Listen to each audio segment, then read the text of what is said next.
You are watching the Tuesday night edition of Chicago Corner. Woo! Welcome to Taco Tuesday! Who wants a taco? You ready to eat some tacos, bro? You ready to eat some tacos, bro? All right, everyone. Act normal. Perfect.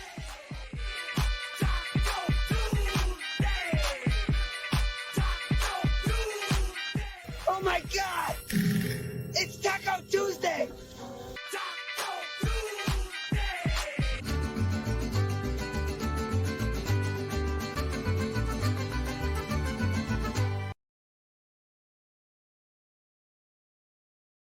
I don't feel it's my place to tell people how much they should drink. And there are ants in my whiskey. They add flavor, Kira. Is that like the worm in tequila? Have you seen my whiskey ants anywhere? That's okay. That's okay. The show will go on, everybody. Speaking of inflatable meat wads. Happy Taco Tuesday.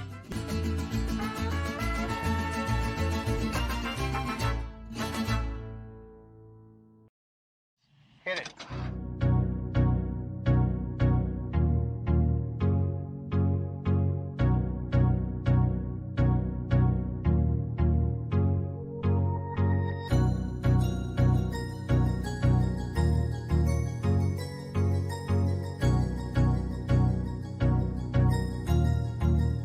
That's good.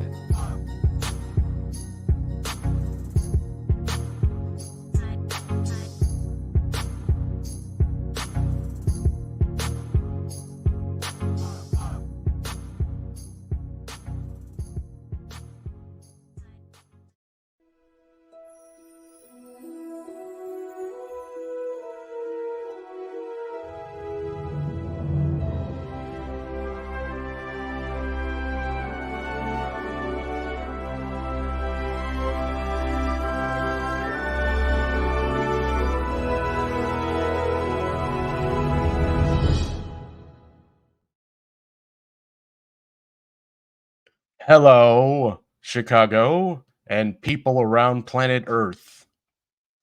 My name is Deep Dish Pizza enthusiast Edward Heller, and welcome to the Taco Tuesday edition of Chicago Corner.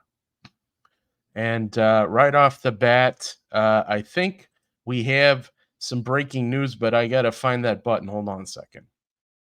Where's that thing? Here it is.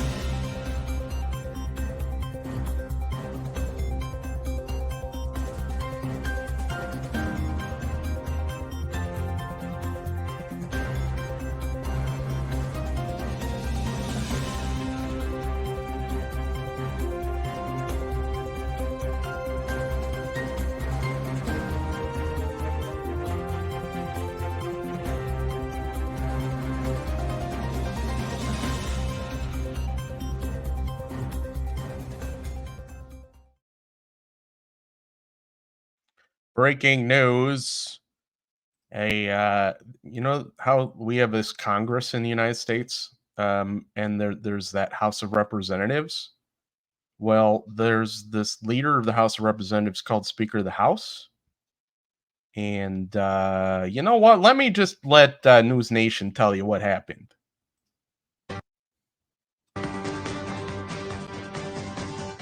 All right, moments ago, history was made on Capitol Hill as the gavel was dropped and the Speaker of the House of Representatives is vacant, was the announcement.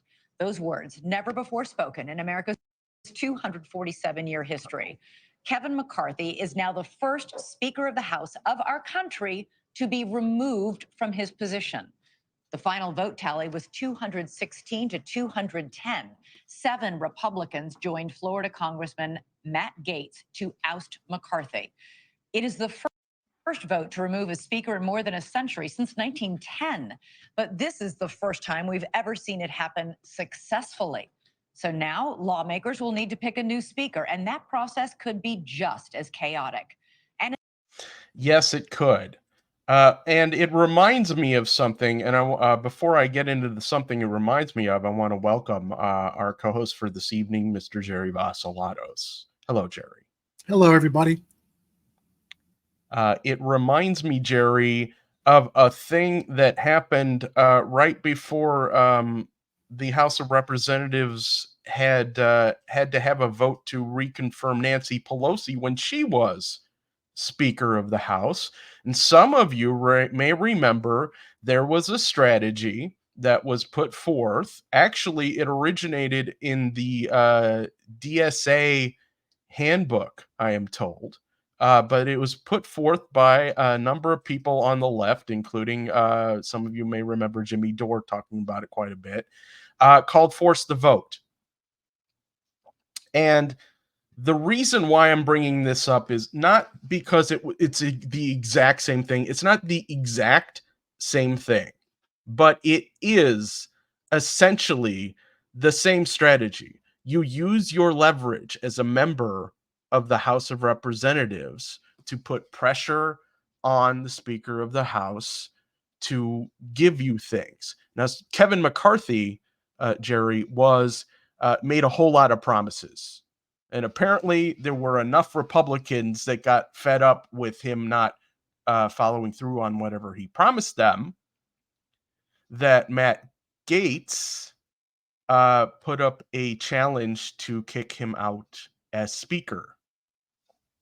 I think this pretty much proves the speculation and theory that the squad, the self-proclaimed squad of progressives that acted like they wanted us to elect them in to represent our interests, had no interest in representing our interests. They were only interested in becoming part of the status quo once Pelosi, I think, essentially read them the facts of life as it's given to exist within the democratic neoliberal oligarchy in Washington. So yeah, I've commented on this, I think, multiple times in the past. No matter how odious I feel the Republicans are, when they want to get shit done, they get it done, even if it's against the nation's best interests. The Democrats, if they actually express that they want to do something in our best interests, they don't.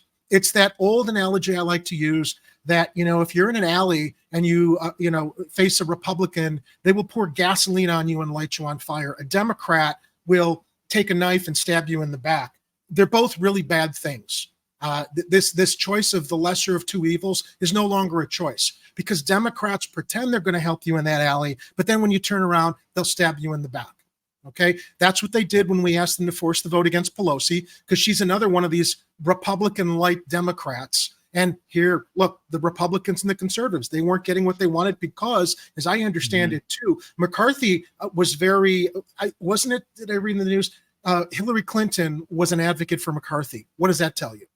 I mean, that's funny too. That's the kiss of death from Hillary Clinton. But the fact that McCarthy seemed to get along with Hillary Clinton is just more evidence of the fact that the Republicans are tired of Republicans who are joining up with the Democrats. Look, they're all doing the same thing. They're all bending us over and fucking us.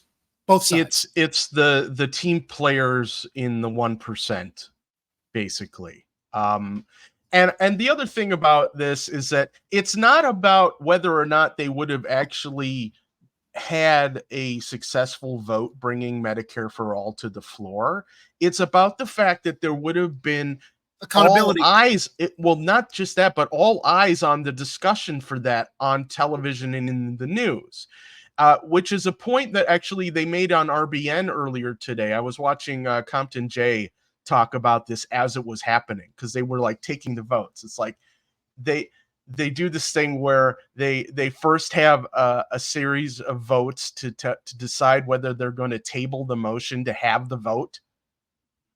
And so they defeated the motion to table it, which means that then they went ahead and actually had the vote. And then it's this roll call vote where they call out every single member of the House of Representatives to say yay or nay. And that was boring as hell. But it's on the record.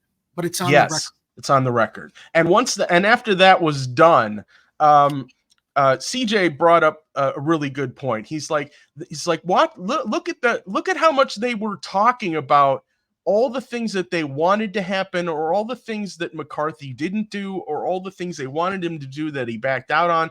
And everyone in the media was covering every second of it.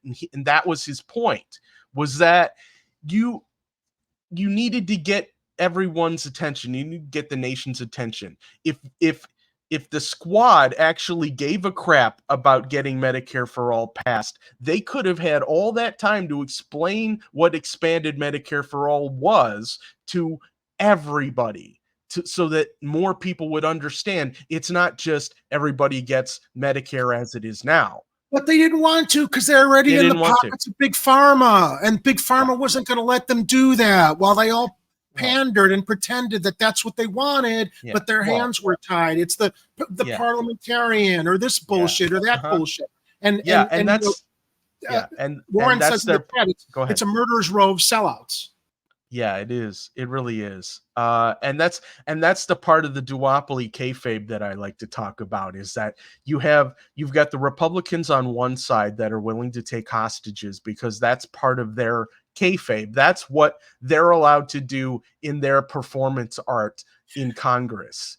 And the Dems are not allowed to take hostages. And what does that say, Ed? The only way to get shit done in government is to start taking hostages. Yeah. And whether that's our elected representatives taking hostages or maybe citizens deciding to figure out how to take hostages, I mean, figuratively, not literally, although sometimes I'm wondering if literally might be the only way to get shit done. That's what it takes now. It's not nuanced, polite diplomatic conversation.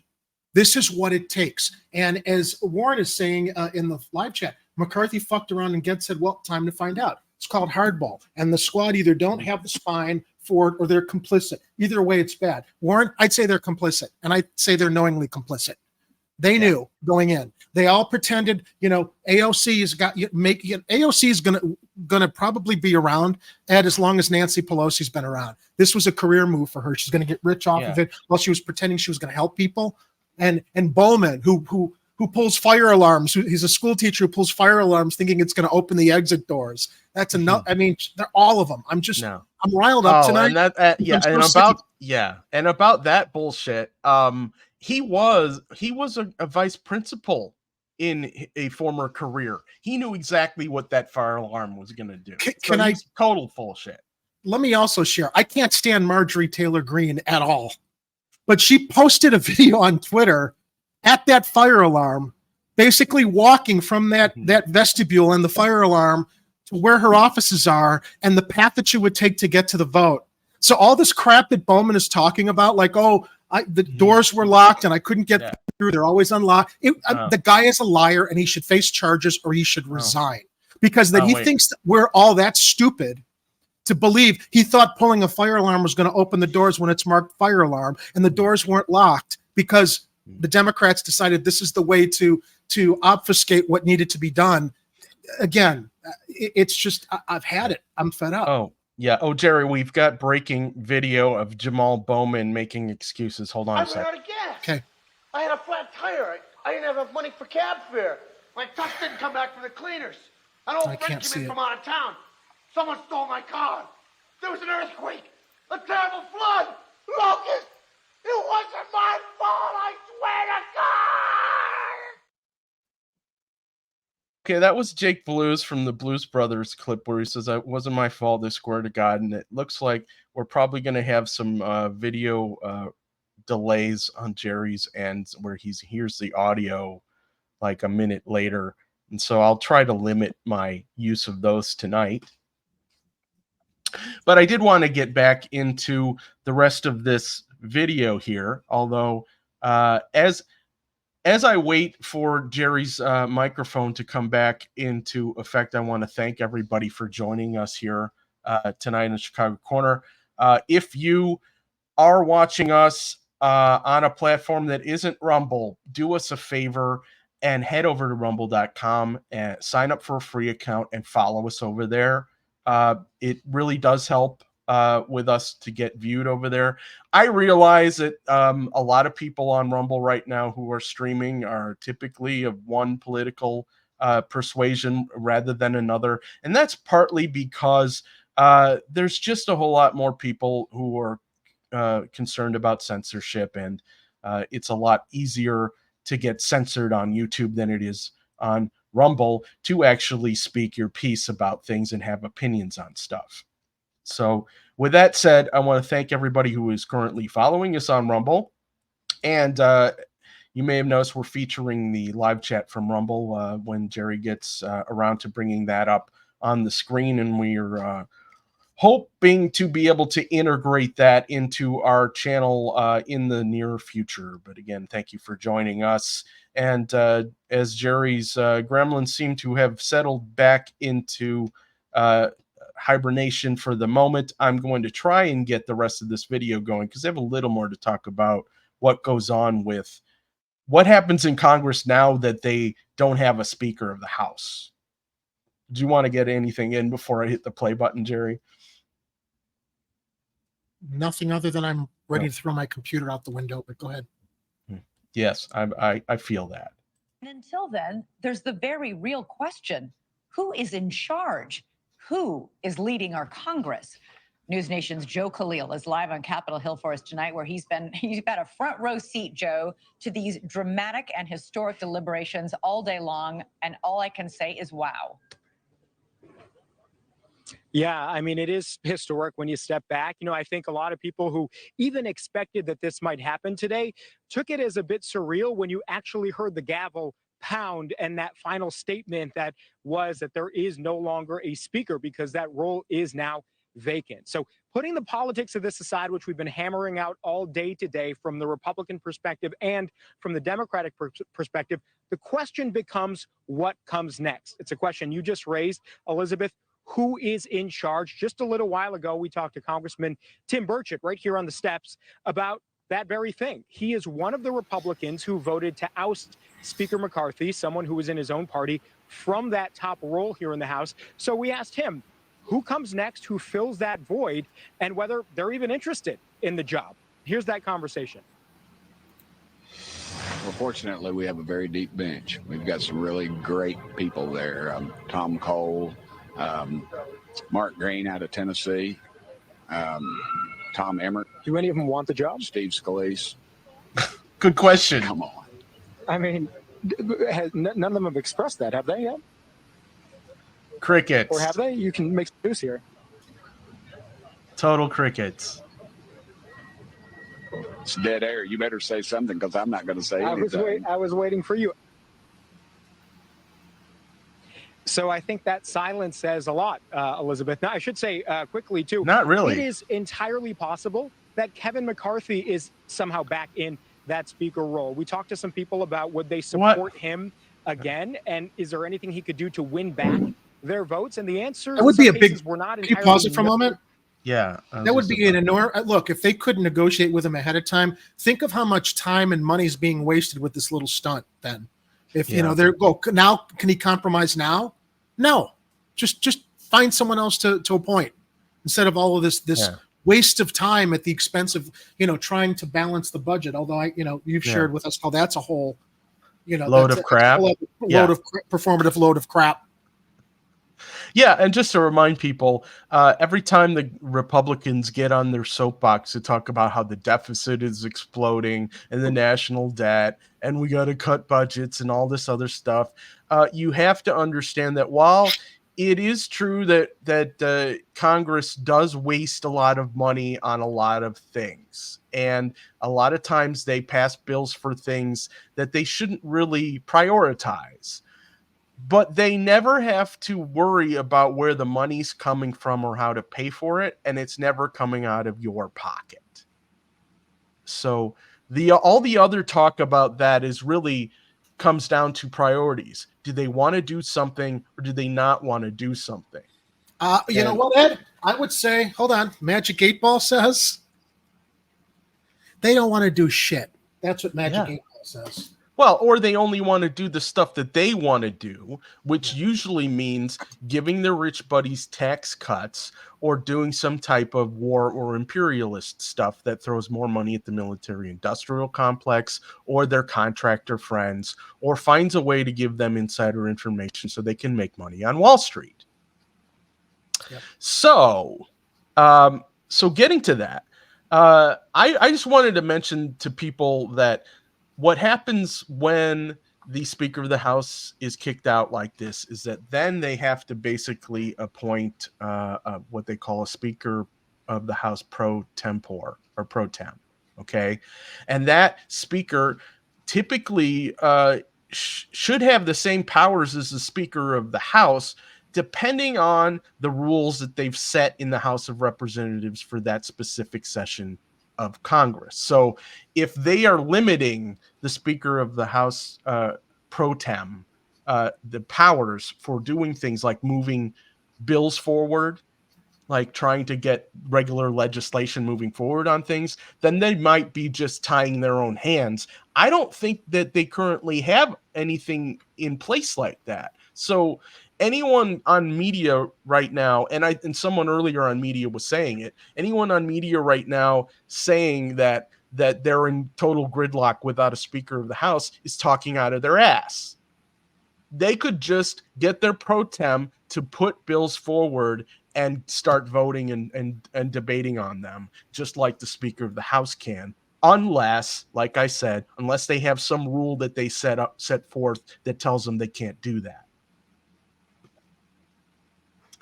So, and yeah, I'm glad that some of you might be learning something out there when I'm trying to explain how some of this stuff works, even though a lot of us have lost faith in Congress and their ability to do anything for the American people, which I totally understand. Hence my creation of the volcanoparty.org website, where the number one solution is to drop Congress into a volcano. Warren nominates Haywood Jablomi for Speaker of the House. I nominate Dick Pinch. I had an idea. And one other nominee before I forget to throw in Harry Paratestes. That's another guy who would be great. Speaker of the House. He's a Greek guy, Harry Paratestes. Yeah, I can see that happening. I was suggesting because I was noticing that when the roll call vote was coming in, a whole lot of Democrats were voting yes to get that speaker to vacate for one reason or another. I still haven't figured out what their game plan is there. They think they're going to get a Democrat back in, which is ridiculous at this point. Like some morons are thinking Hakeem Jeffries is going to get in there. No, man, that's not happening. But I'm thinking what the Dems really should do is troll the Republicans by nominating the rotting zombie corpse of Dianne Feinstein. I'd go one better. They should go dig up Ronald Reagan.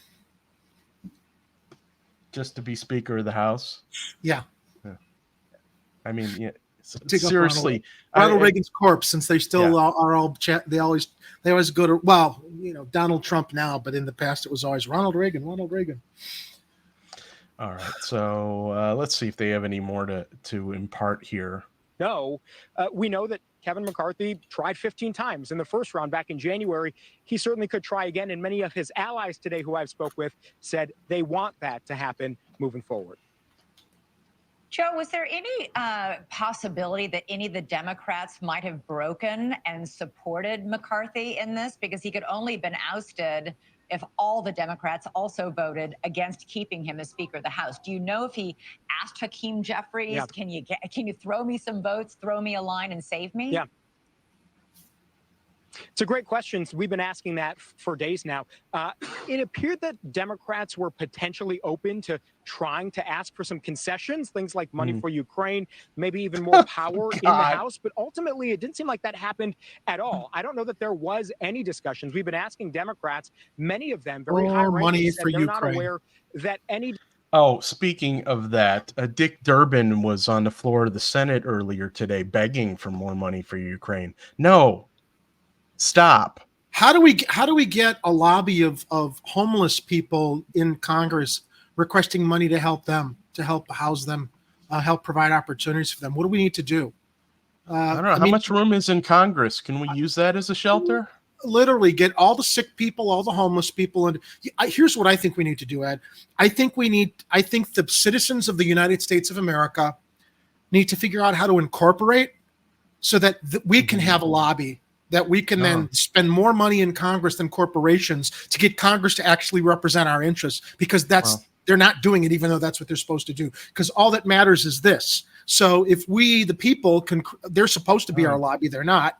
Maybe we need to create an alternate lobby to like Are raise you- money to go to Washington and say, hey, we got more money than Big Pharma. We got more money than the insurance companies. So start doing work for us. Start providing. So what spending you're money on- saying, Jerry, if I catch your drift, you're saying we need a people's lobby?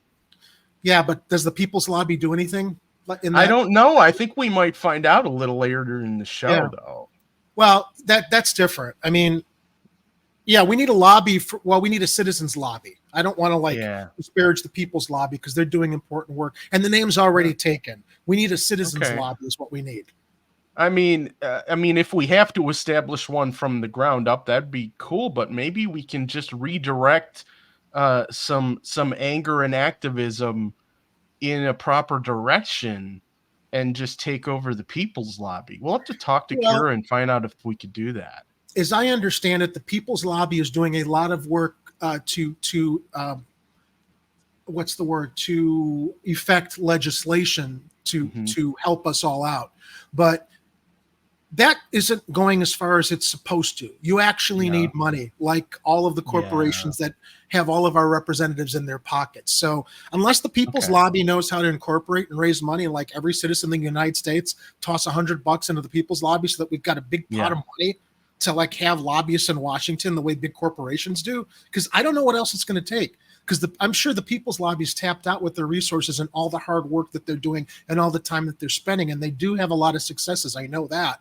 But, getting back to what triggered me on this was we got more money for Ukraine.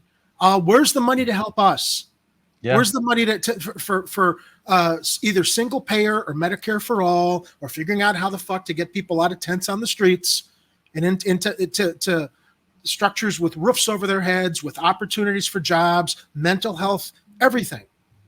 This country is in complete disrepair right now, locally and nationally. And, we're talking about it every broadcast.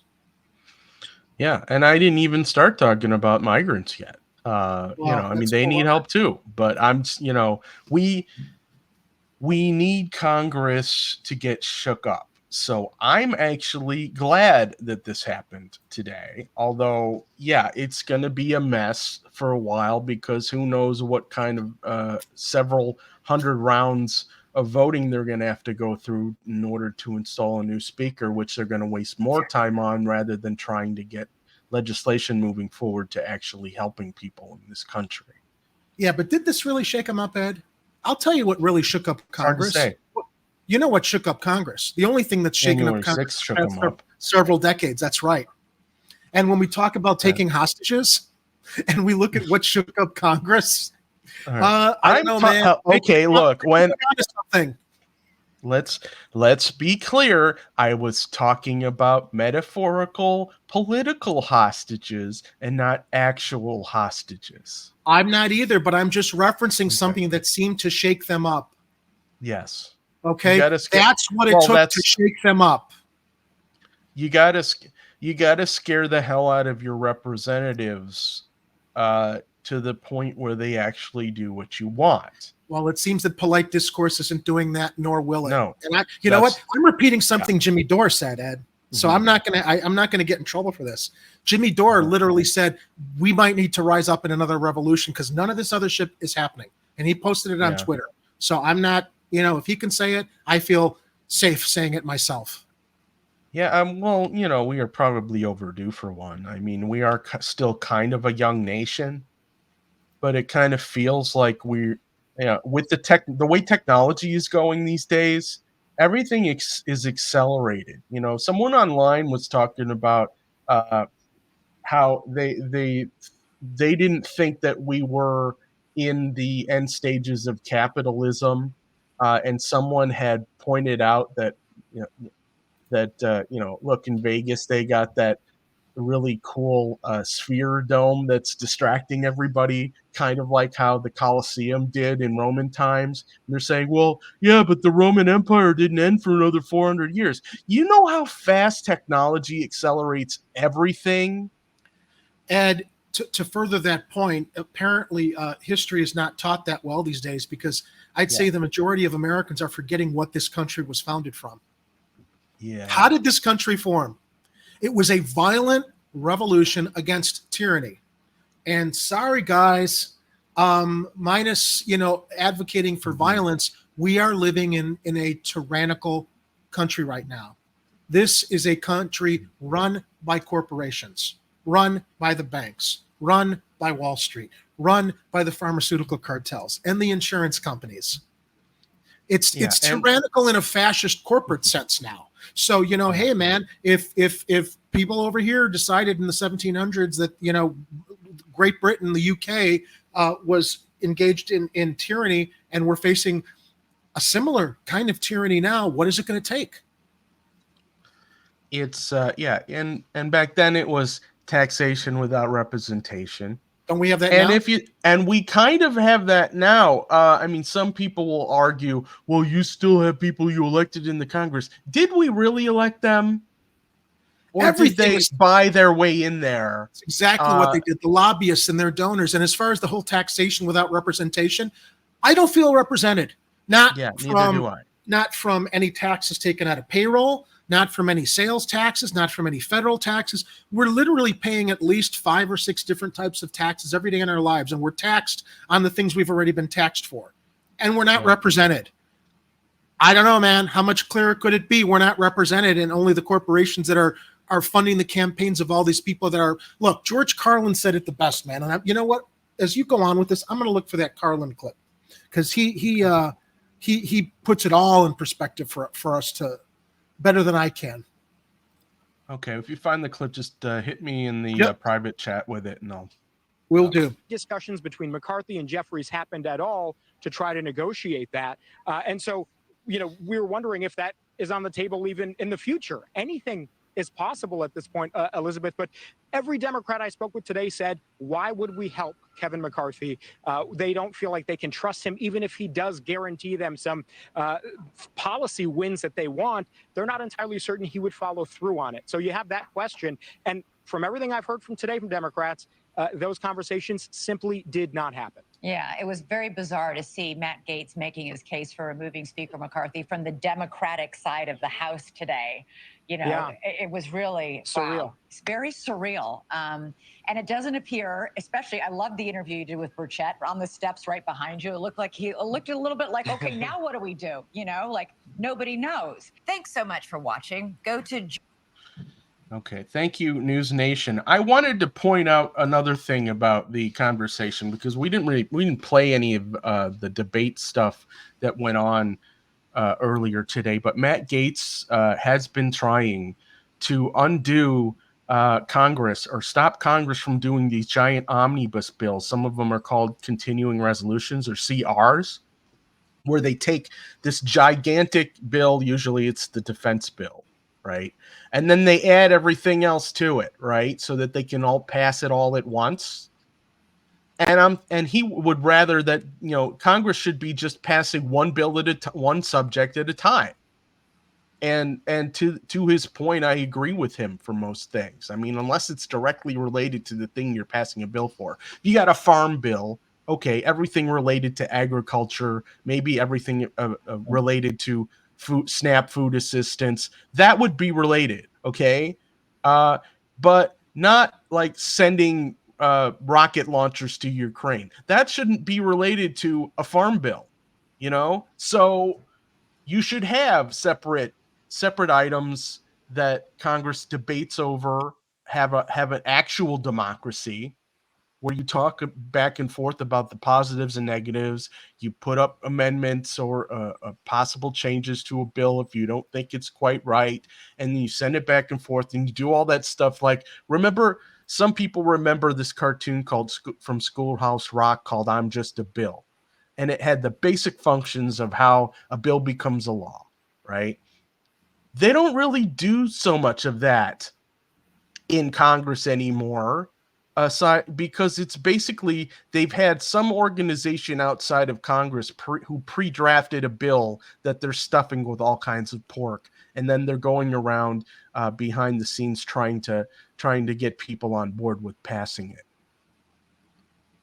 So where was I going with that? Oh yeah, so Matt Gaetz was talking about single purpose bills, And I'm like, yeah, that's absolutely what he should be doing. So if somebody's going to be nominating a new Speaker of the House, and it's going to very likely end up with a Republican majority voting, I think Matt Gaetz would actually be a good Speaker of the House as far as that goes. I sent the link in the private chat, Ed, but use the second one. Oh, This is always worth resharing. Yeah, I want to. Because, ladies and gentlemen, George Carlin was freaking brilliant.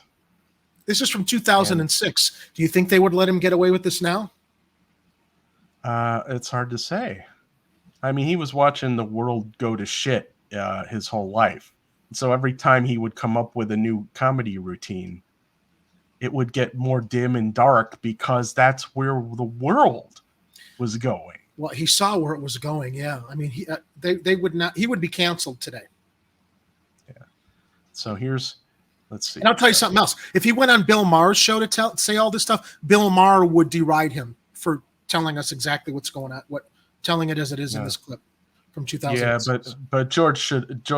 Damn, I wish he were still here, because he would put so many people in their place right now. But there's a reason. There's a reason for this. There's a reason education sucks, and it's the same reason that it will never, ever, ever be fixed. It's never going to get any better. Don't look for it. Be happy with what you got.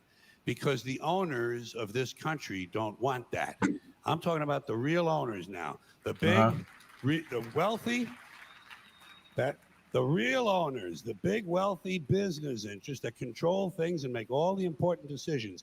Forget the politicians. They're irrelevant. The politicians are put there to give you the idea that you have freedom of choice. You don't. You have no choice. You have owners. They own you. They own everything. They own all the important land. They own and control the corporations. They've long since bought and paid for the Senate, the Congress, the state houses, the city halls. They got the judges in their back pockets, and they own all the big media news, all the big media companies. So they control just about all of the news and information you get to hear. I'm pausing it really quick. When did you say this was from? 96? 2006. 2006. See, I mean, even back then, it was never as concentrated of the corporate and media control as it is today, and Carlin already saw it coming. Yep. He knew it was there, and but it's worse now. They got you by the balls. They spend billions of dollars every year lobbying to get what they want. Well, we know what they want. They want more for themselves and less for everybody else. But I'll tell you what they don't want. They don't want a population of citizens capable of critical thinking. They don't want well-informed, well-educated people capable of critical thinking. They're not interested in that. Yeah, they are really not interested in that. That's why people get suppressed on YouTube. That is why the independent media very often is getting gaslit by mainstream media. This is why very often when you try and bring up real information, your friends and family think you're crazy because they're being propagandized by the people who don't want you to know what's really going on. Sharing this clip on our program, if we were still on YouTube, would have resulted in a copyright claim, of which I got tired of appealing over and over and over again. It's fair use. It's news. Not making any money off of it, which is why we said goodbye YouTube, and now we're on Rumble and Rockfin. Doesn't help them. That's against their interest. That's right. You know something?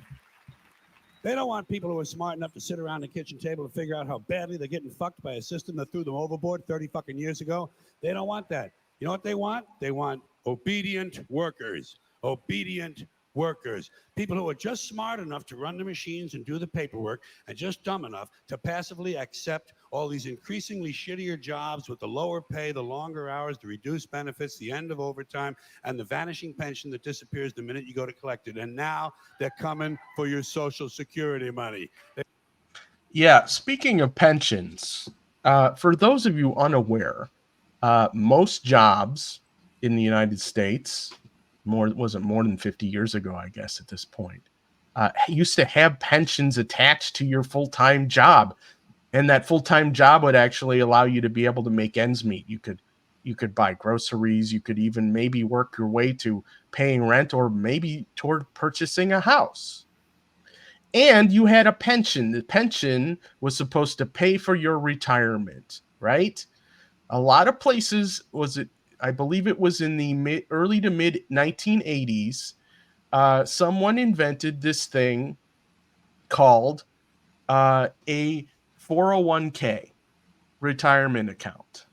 Okay. It was supposed to be a supplement to, well, actually, I guess before that, they created Social Security was supposed to be a supplement to your pension, is what it was. Okay. So you weren't supposed to be able to afford to live on Social Security alone. Well, you can't anyway. Yeah. Well, it was supposed to help with your pension. It wasn't supposed to replace your pension. But then in the 80s, the employers came up with this 401k thing that also was supposed to be a supplement to your pension. Gives all your money to Wall Street for them to steal it there.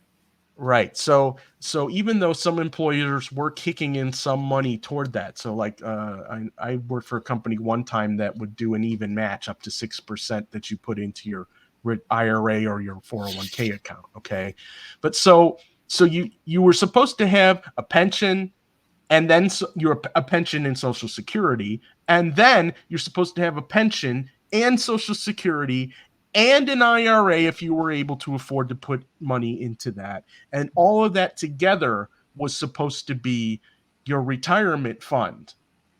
Now, employers, they stopped doing pensions. Then they just did the 401ks or the IRAs. Okay.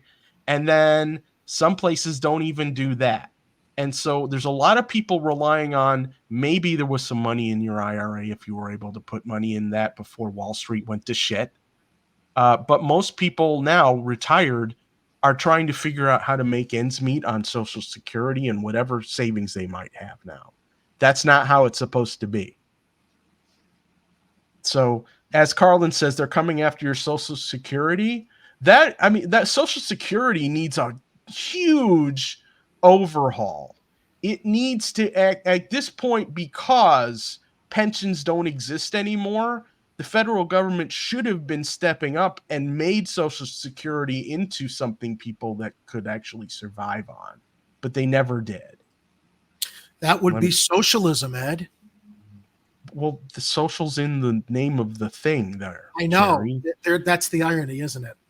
Yeah, it's like they're so afraid of socialism because someone propagandized you to be afraid of socialism.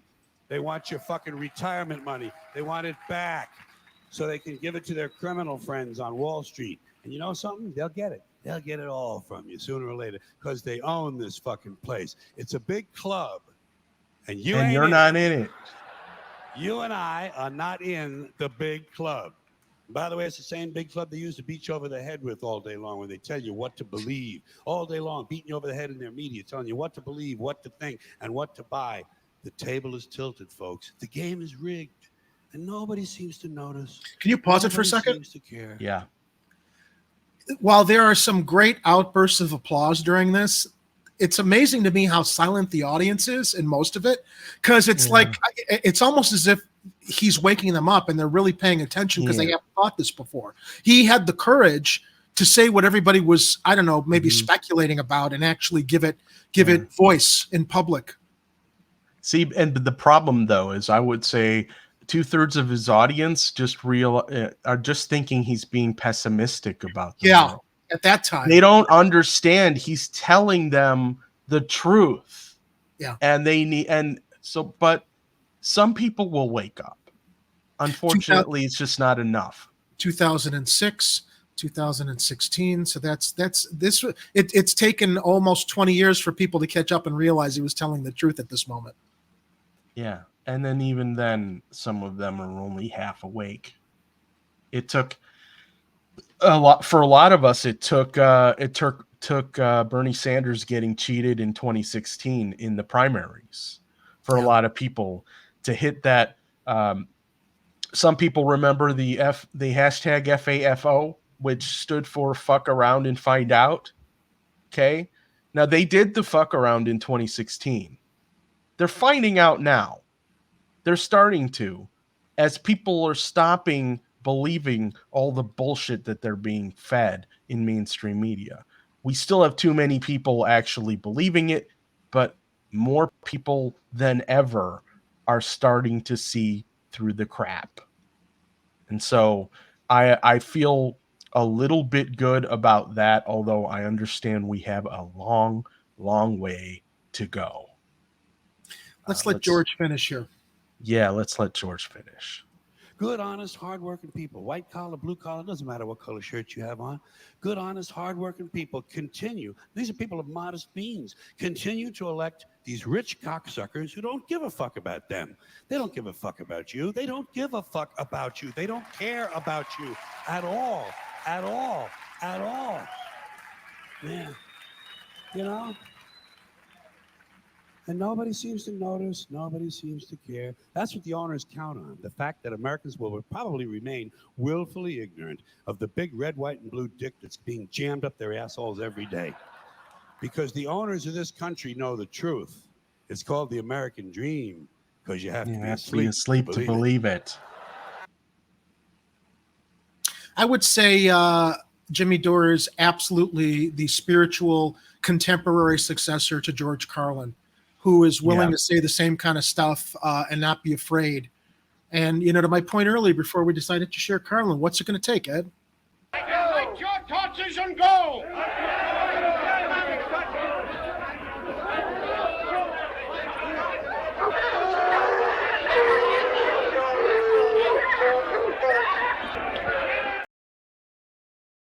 Yeah, it's probably going to take some. Well, even that. I mean, look, I guess the question is, what's it going to take for people to actually get out in the street with the torches? Because we still don't. And while your mic is still muted, I'm just going to say, we still don't know what that spark is going to be, Jerry. Not just torches. They also need to stock up on pitchforks. And dare I say it, Ed, guillotines. Guillotines, yeah. Even if it's just it's just to send a message, okay? Let's start with sending the message before we would actually maybe have to use them.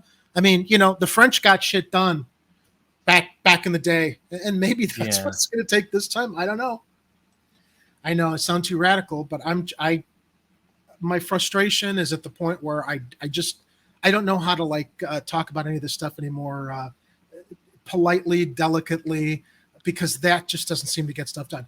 I also just want to quickly remind you, Ed, we're at 8:23. Kira's joining us at 8:30. Does she have a show? Oh, I guess she doesn't need a show link. She should be able to pop. I put one in the Slack, but I don't know if she's maybe needs us to send her one separately. Well, if you mentioned it here, I'm sure she's tuned in, getting ready. So, Kira, the link is in the Slack. Okay, yeah. So as Jerry mentioned, Kira will be joining us shortly, and she has stuff to talk about, which is actually related to a lot of the other stuff that we normally talk about. You know, in this case, it's healthcare related. I'm frustrated as hell that we don't have a national healthcare system here, but unfortunately, the one we have to deal with is a for-profit healthcare system with health insurance companies that want to deny your claims whenever possible because that's their default. They don't want to pay out.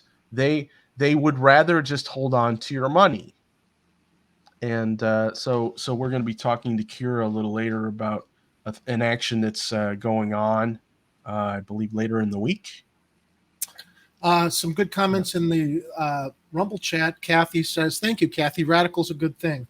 That's not what I hear from some friends and family, but you know, look, if I don't express how I'm thinking and feeling, my head's going to explode. And Warren, yes, Gen X is the first generation of retirees who will be utterly fucked. Boomers got everything they wanted as a generation. Not every boomer, obviously, and now preach to the rest of us about bootstraps and shit. Yep, true.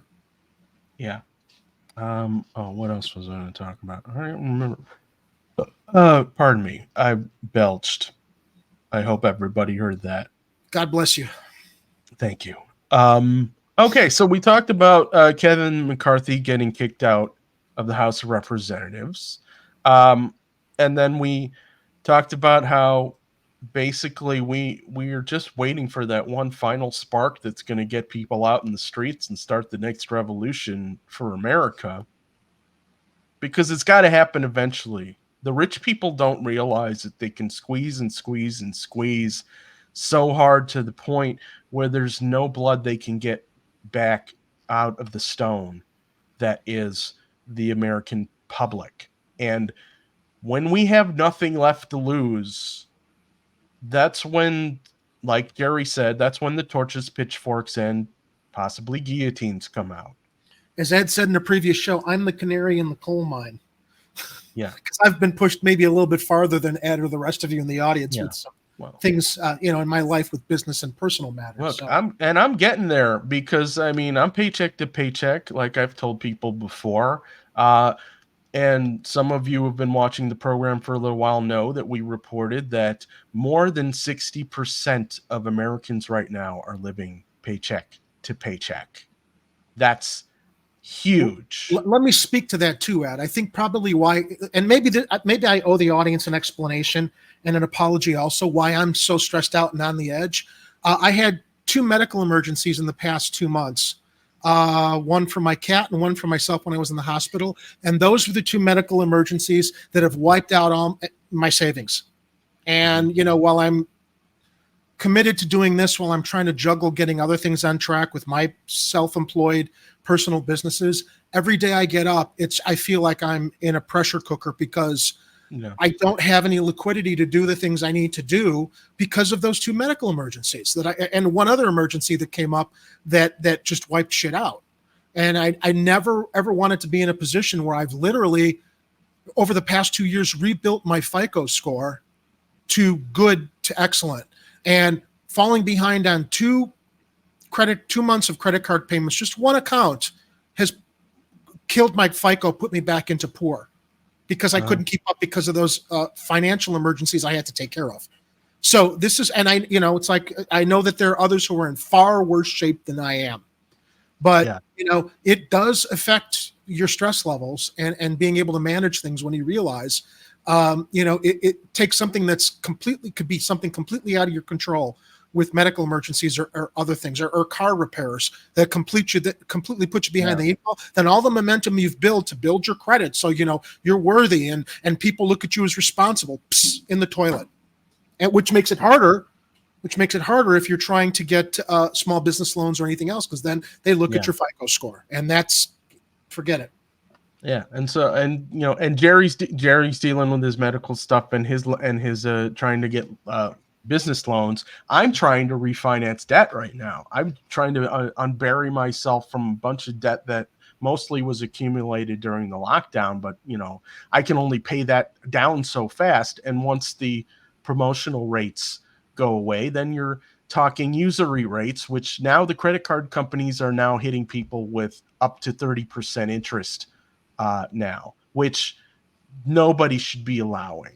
Why Elizabeth Warren isn't pulling her hair out on the floor of Congress right now about usury rates is beyond me. She's another one, Ed. She's another phony. I mean, she's a phony. They're all in the pockets of the banks, and the banks don't understand that if nobody has money to spend on anything, then the economy continues to tank. And when the economy continues to tank, all your business friends start losing money.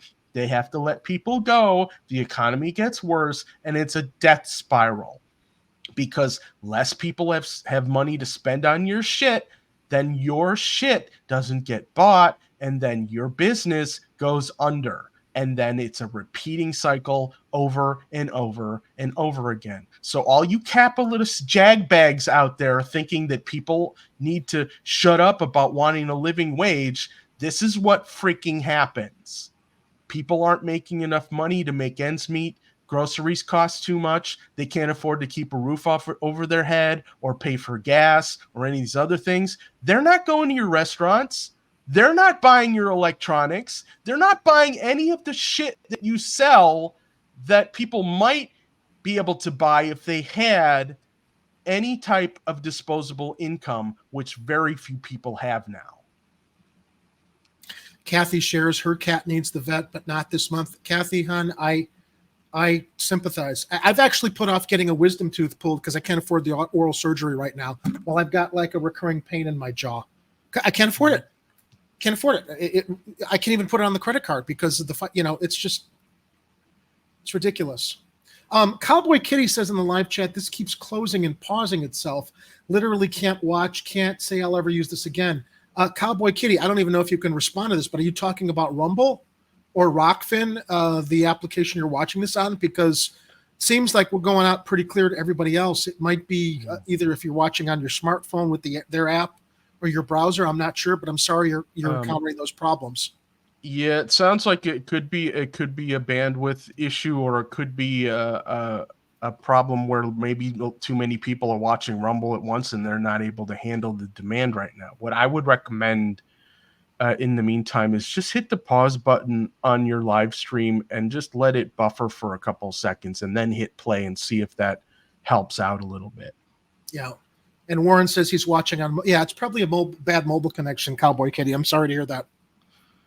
Yeah. So, I mean, well, if you have to bail on us because the mobile connection isn't watchable, I hope you'll come back and watch us later, because the stuff we have to show you is important. And I hope that you'll be able to get something out of the videos that we're showing you and the conversations that we're having on this program, because it affects everybody. Okay. Dominic says it's fine for him. Well, I'm glad it's working for some people. I hope Rumble realizes that they're getting an influx of new streamers in here, which means they're going to get an influx of new people watching those streamers as well. Because at this point, YouTube, other than the fact that their platform is something they spend a lot of time honing, it's too restrictive. And they're just going to play ads over your stuff, even if you're not monetized, and they're basically making money off your content while you don't. So screw them, is what I'm trying to say. Oh, getting to I guess we'll get to the next story as we're waiting on Kira. We're gonna do a little bit of a migrant update as this continues to affect people in many cities, including Chicago. Right now, Chicago's newest migrant center is now open in Pilsen, the first busload arriving just before 4 this afternoon. But it comes as city and state leaders push the White House for help, especially with coordinating arrivals from the southern border. CBS 2's Sarah Maki is at the Pilsen facility with the latest on the mounting tension. Chicago is expecting another 10 busloads of migrants to arrive in the city today. Crews in and out of a warehouse on South Halsted as new families were arriving here. We were there as the first bus pulled up with a plan to house up to 400 people right away in this facility, including families with children. And you could see some of those small feet as they got off of the buses here. Authorities tell us this space has the capacity to expand and hold up to 1,000 individuals. But city and state officials continue to take issue with the way people are transported to Chicago from the southern border, creating friction between fellow Democrats at different levels of government. Mayor Brandon Johnson telling us this today. Quite frankly, what we are calling for and what we've said repeatedly, we have to have better coordination with every single level of government, and that includes the state of Texas. That echoes a sentiment from Governor J.B. Pritzker's letter to the White House this week, stating the federal government must take over the interior coordination of routing buses of newly arrived migrants across the country and oversee communication between states so they are aware of who is arriving and when. Yeah, he's not wrong about that. By the way, I do have in our show notes, which you should be able to find in the description, there is a Sun-Times article, and also it mentions that I have a hot take. And it's a hot take I've made before, but for those of you just finding us, here it is again. The Dems are going to ask J.B. Pritzker to run for president. That's my hot take. And I can explain why, unless you'd like to react to that first, Jerry. Look, man, nothing would surprise me anymore. Joe Biden is more than 1 foot in the grave. Joe Biden is like hip deep into the grave, as far as I'm concerned right now. And if they're basically using him as a placeholder till the convention here in Chicago, where I don't know, they could run Biden and then after the convention say, well, he's got health issues, but Illinois Governor J.B. Pritzker is the guy we're going to be looking. Who knows, man? I mean, they can do whatever they want. They declared in court they're a corporation and they can do whatever they want in their primary process. They can rig it however they want because they're like a private corporation, the Democratic Party. That's how they got away with robbing Bernie twice. The fact he didn't have the stones to stand up to him, where RFK finally woke up to the facts of life and realized his family, lifelong dedicated Democrats. This party is not what his family ever imagined. And he's like, fuck it, I'll get out. You guys don't want to run a fair primary process this time? And let me fairly present my case to the American people as to why I'm a better choice than Joe Biden. I'll run independent. And that's probably what he's going to announce. We talked about that last program. As far as the Democrats, this hot take, we're just going to have to wait and see, man, because it's all fun and games with the Democratic Party. Yeah. And to expand on that for people who are going, where the hell is Ed going with this? As Jerry said, they're going to have the DNC convention here. He's going to be featured prominently, I would say, not only because he's very well spoken, and also because he, aside from the fact that he's a billionaire and there should be no billionaires, he's been one of the better billionaires actually running governments. I mean, some people will have opinions on certain decisions he's made over time, and the fact that and of course he's a Democratic Party team player most of the time, but he seems to have common sense, so even when you have politics at play, sometimes the common sense wins out with certain politicians, and sometimes they just decide to go dead end or Democrat. And I think JB is the former, not the latter. But we won't know until it actually happens. Now, that said, I just want to take this down on the screen. Because Jerry was featuring our stream producer, Oreo.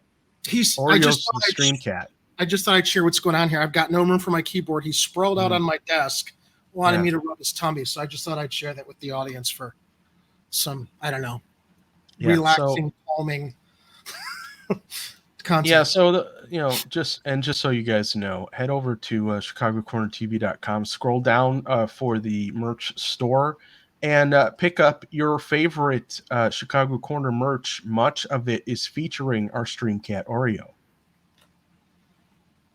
So JB Pritzker, I think if they don't try and get him nominated this time around, I think he's probably the next choice in the next election after 2024. I'll still be voting for RFK or Cornel West. I'm undecided so far. I like them both. Yeah. Well, in as much as it matters, depending on who's running the actual country, as George Carlin has informed us. The White House responding to Pritzker with a list of the ways they have helped, including $46 million in federal grants, accelerated work permit processing, doubled ICE international removal flights, with the results of more than 250,000 individuals removed or returned to their home countries since May 12th. But no. Yeah, so I mean, that's the other problem some people have with the Democrats is a lot of them, even though they talk about all the immigration and stuff, they're still pro deportation. So it's not that we don't have the money to do it. It's just that the federal government's picking and choosing. We mentioned in a previous show how all of a sudden all these Ukrainian migrants who were coming in trying to get away from the proxy war that NATO and the U.S. instigated are getting all kinds of assistance monetary assistance, roofs over their head, financial support, healthcare, etc., etc. Meanwhile, the migrants coming in now from Venezuela and other parts, they're trying to put them in tents, which they say are winterized, but let's be real. They're lucky if it makes it through a Chicago winter. And can I do something real quickly here? Yeah. I just realized my Wi-Fi was on. Oh. And I'm wondering if that has something to do with the delay, so I turned it off. I just want to play a quick little clip here and see if there's a delay. Extraterrestrials, strange phenomena, missing persons, lost continents, myths.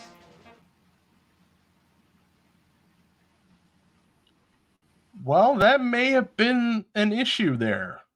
Oh, nope. His audio just cut out and he's hearing it right now. The thing you just saw. Well, it was worth a try.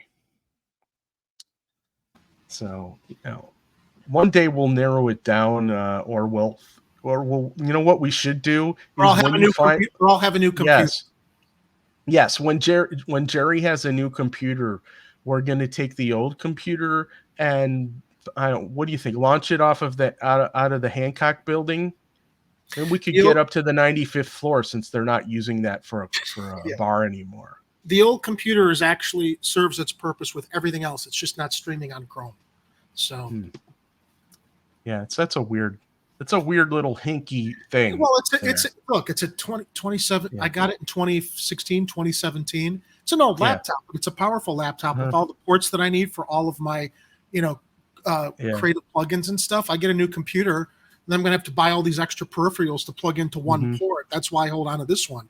But it just seems this operating system does not like to play nicely streaming video on Chrome, which is the only platform StreamYard uses. So anyway, let's move on from that. I figured I'd do a quick test.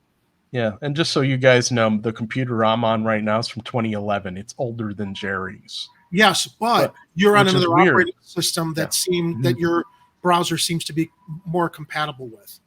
Yeah, it's a combination of it's like hardware and software plus whatever StreamYard has going on.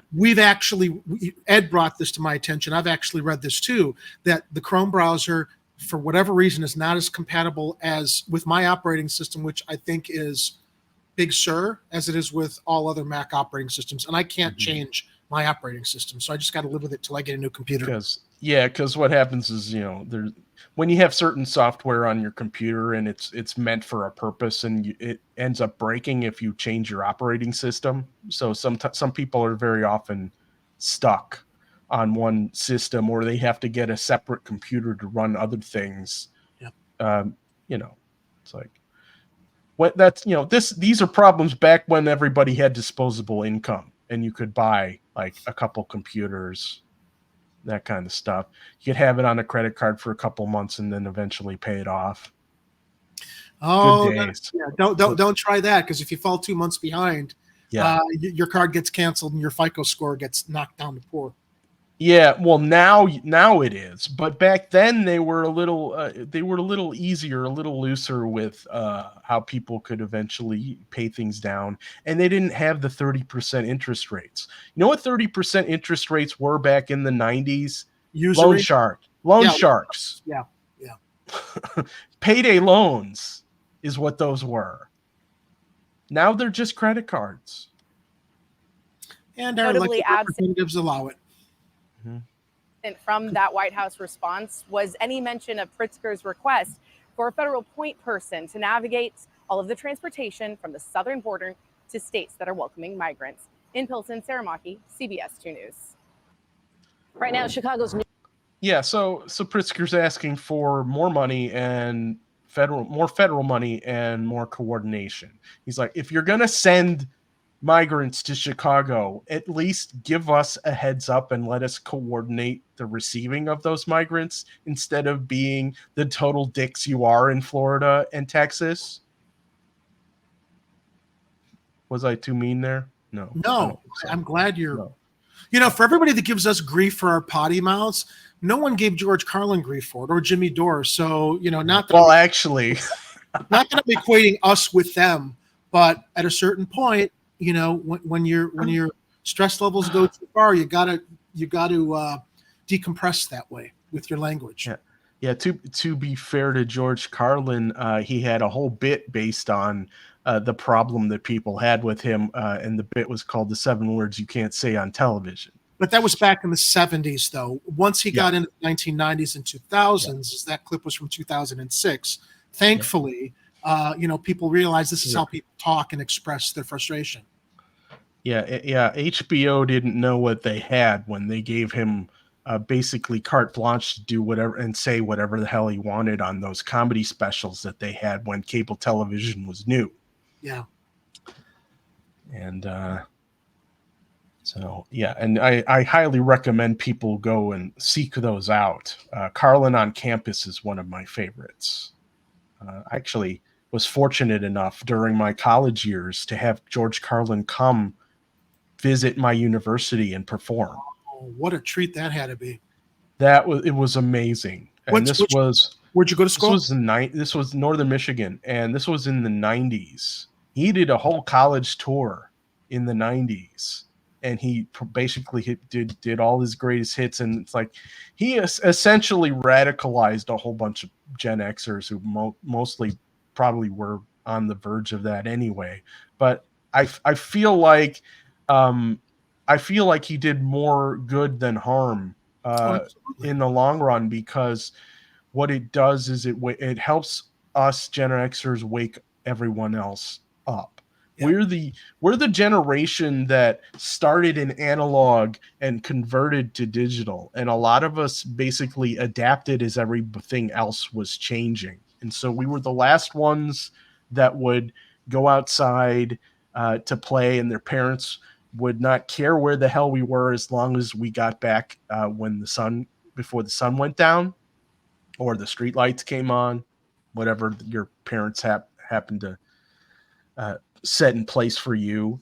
And and so we're a little more flexible, a little more rough and tumble, and we have really great and sarcastic senses of humor because of all the shit that we've been through. And so it's important for us as Gen X to be that driving force to help the other generations that came after us to keep pushing forward. And I know a lot of them don't necessarily need us to push them. Some of them will do it on their own, but it's good to give them a nudge every once in a while and go, look, you know what? You see all this stuff going on in Congress right now where they're pretending like they can't do stuff for you. That's bullshit. Call out the bullshit. That's the advice I give to you. Call it out. Don't let them get away with this. They're supposed to represent you. And that's me off my soapbox again. So we are getting closer to 9 o'clock here. So I don't know. Is Kira joining us tonight? I thought she was going to join us at 8:30. Did I get that wrong? Did she say 9 o'clock or 8:30? Well, she was doing something where she wasn't going to be available until after 8. So I penciled her in for 8:30 after 8:30. So So I also was able to open up my instant messaging, and I did send her the invited guest link, so she's got it on her text messaging also. All right. Okay. All I can imagine is maybe some conflict arose that she's not able to get a hold of us. She's got a lot going on. She's got family, she's got kids, she's got other responsibilities, and so maybe she's commuting on her way back home, and so when she gets settled, hopefully she'll be able to join us before the end of the show. And we typically run this. She's got a hard stop at 9:30. She told us, and it's almost 9. So what she wanted to share, I hope we'll have enough time to get into it. Yeah, it's not too much to talk about there, and there's a little short video we can show at the beginning, and then we'll get right into it. Because there is a rally happening from the People's Lobby called the Care Over Cost Rally. and we're hoping she'll be able to join us to talk about that. It's happening on Wednesday, October 11th in Maggie Daly Park. And just to let you guys know what's going on with that. So where else do we have in the show notes here? Okay, Ed did his hot take. What's he going to do next? Why is he talking about himself in the third person? We don't know. Oh, yeah, okay, let's get to that. So just a quick update, ladies and gentlemen. Has Dorval Carter, head of the CTA, been fired yet? Good morning is October 3rd, 2023. No, Dorval Carter has not been fired yet. Damn it. I brought that up because I saw a little Twitter thread on today from Bebo the Rat Czar, or he's calling himself. Oh, because it's October, he's calling himself Bebo Chicago Bat Czar.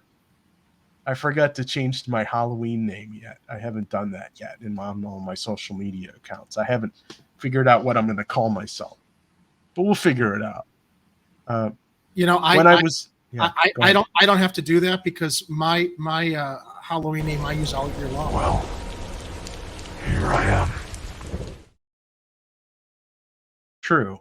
On my when I was doing my social media parody account Bacon for President over on Twitter, a couple Halloweens he changed it to Boo Aiken for President. Because I don't know, boo, like it's Halloween and I'm a ghost. Most of my social media accounts are Chicago Bat. That's what I always. So it does work at Halloween too. Yeah, it does. All right, so here's Bebo Chicago Bat Czar, also at Bebot over on Twitter, says, "Can we fire Dorval Carter Jr. yet? I understand he doesn't work or take CTA, but everyone else in Chicago does, and he's fucking us at the cost of $300,000 a year." Tell us how you feel. Yeah, so here's it's actually a pretty good photo. Cool photo.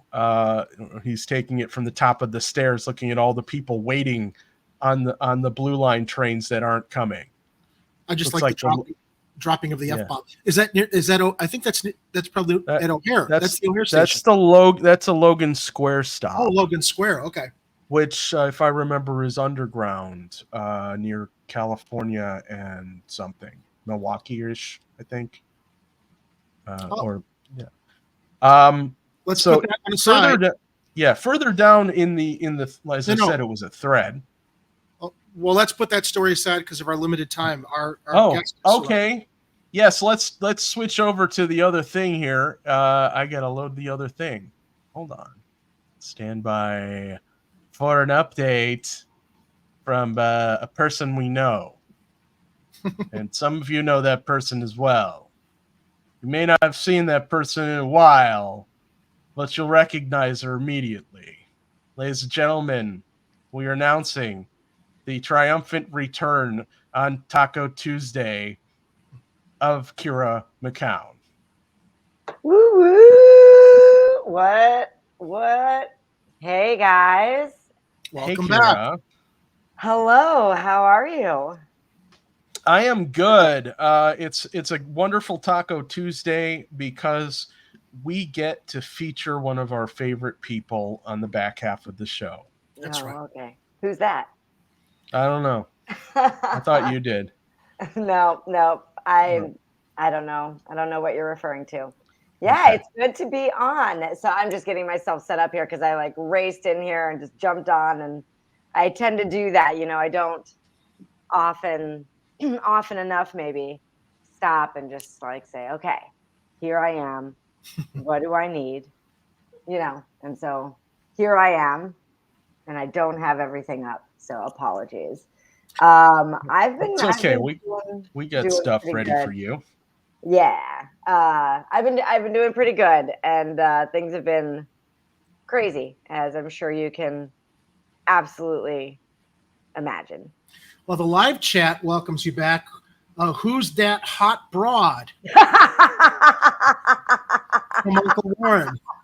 Uncle Warren. You can always count on Uncle Warren. Cowboy Kitty. I don't think I've seen her in like a year. So we're glad you've been able to return, and hopefully more in the future, schedule allowing.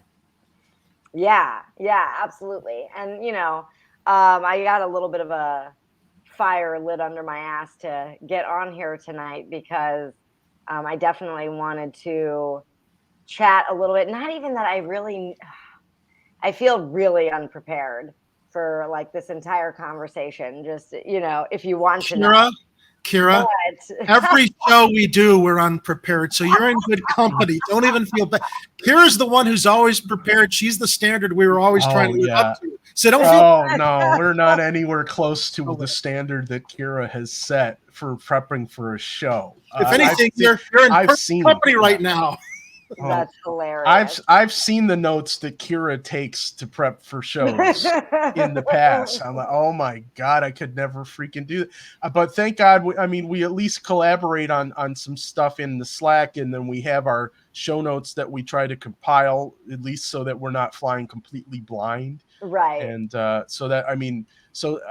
glad that we have a little bit of organization there. And speaking of organizations, Kira, you're part of one called the People's Lobby.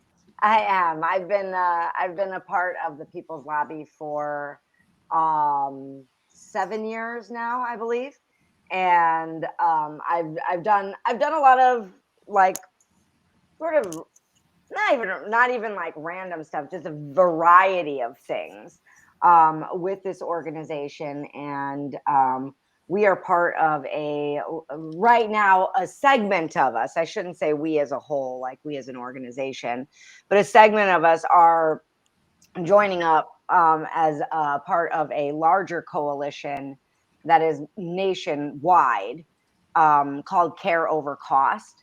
And this is a push, united sort of more focused push toward getting a universal health care conversation going and ultimately something passed. So the People's Lobby just recently had a bunch of wins here in the state of Illinois, and we got to close the book on, obviously because people, there's always going to be somebody pushing against, certain progress that goes forward. But like, we had some wins. And so we actually had an opportunity this year to stop for a moment and say, like, what do we really want to be working on as an organization that's grown a ton and has really, really built a lot of power in our area in Chicago, and actually the like neighboring suburbs and that sort of thing. So, can you quickly share with the audience also, though, because I've seen, for lack of a better word, these field trips that People's Lobby engages in going downstate. Yes. Why don't you just share part of that that component of the model as far as like getting shit done, with all of the work that People's Lobby is doing, taking it downstate to get the initiatives, in front of the people that whose asses we need to light the fire under. Well, like specifically what I've done, right, is I've lobbied with and on behalf of the People's Lobby,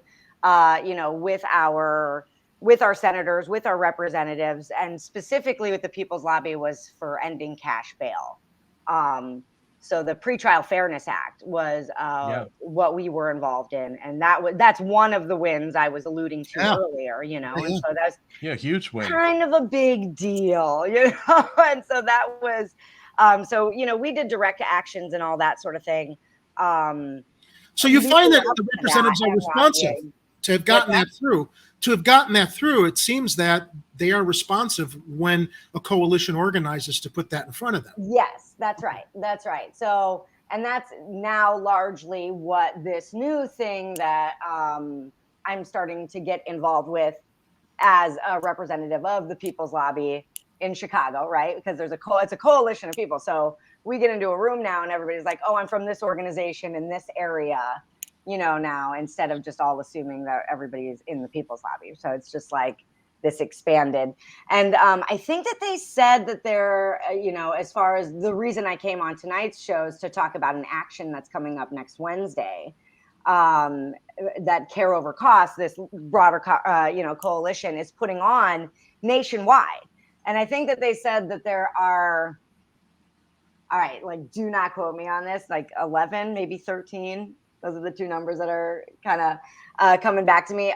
Different cities that are having some sort of demonstration or action next Wednesday on the 11th, to start to really highlight what's problematic about our healthcare system. And also, a lot of these actions are also to put to shame the people who are in power, who are making these decisions that are really disgusting, like considering how many people ignoring people's needs and the medical bankruptcy issue, and people just buying, like, I heard my own mother have like the conversation about, well, I'm not going to buy that medication because that's insane.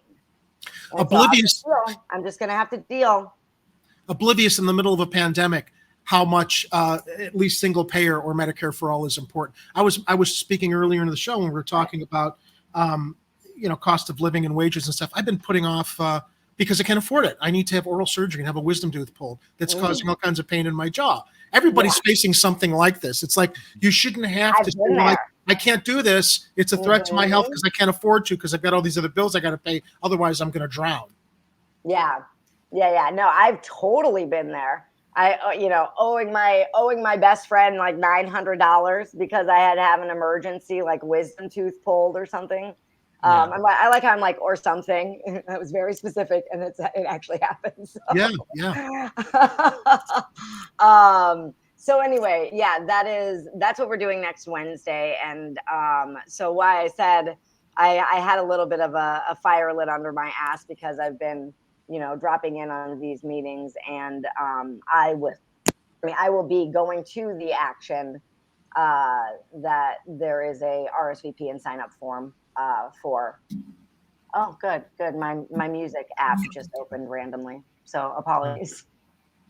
Well, there is a link for a video in there, and I thought maybe it'd be worth for us to take a look at that before we bring up the page for the action, if that's cool with you.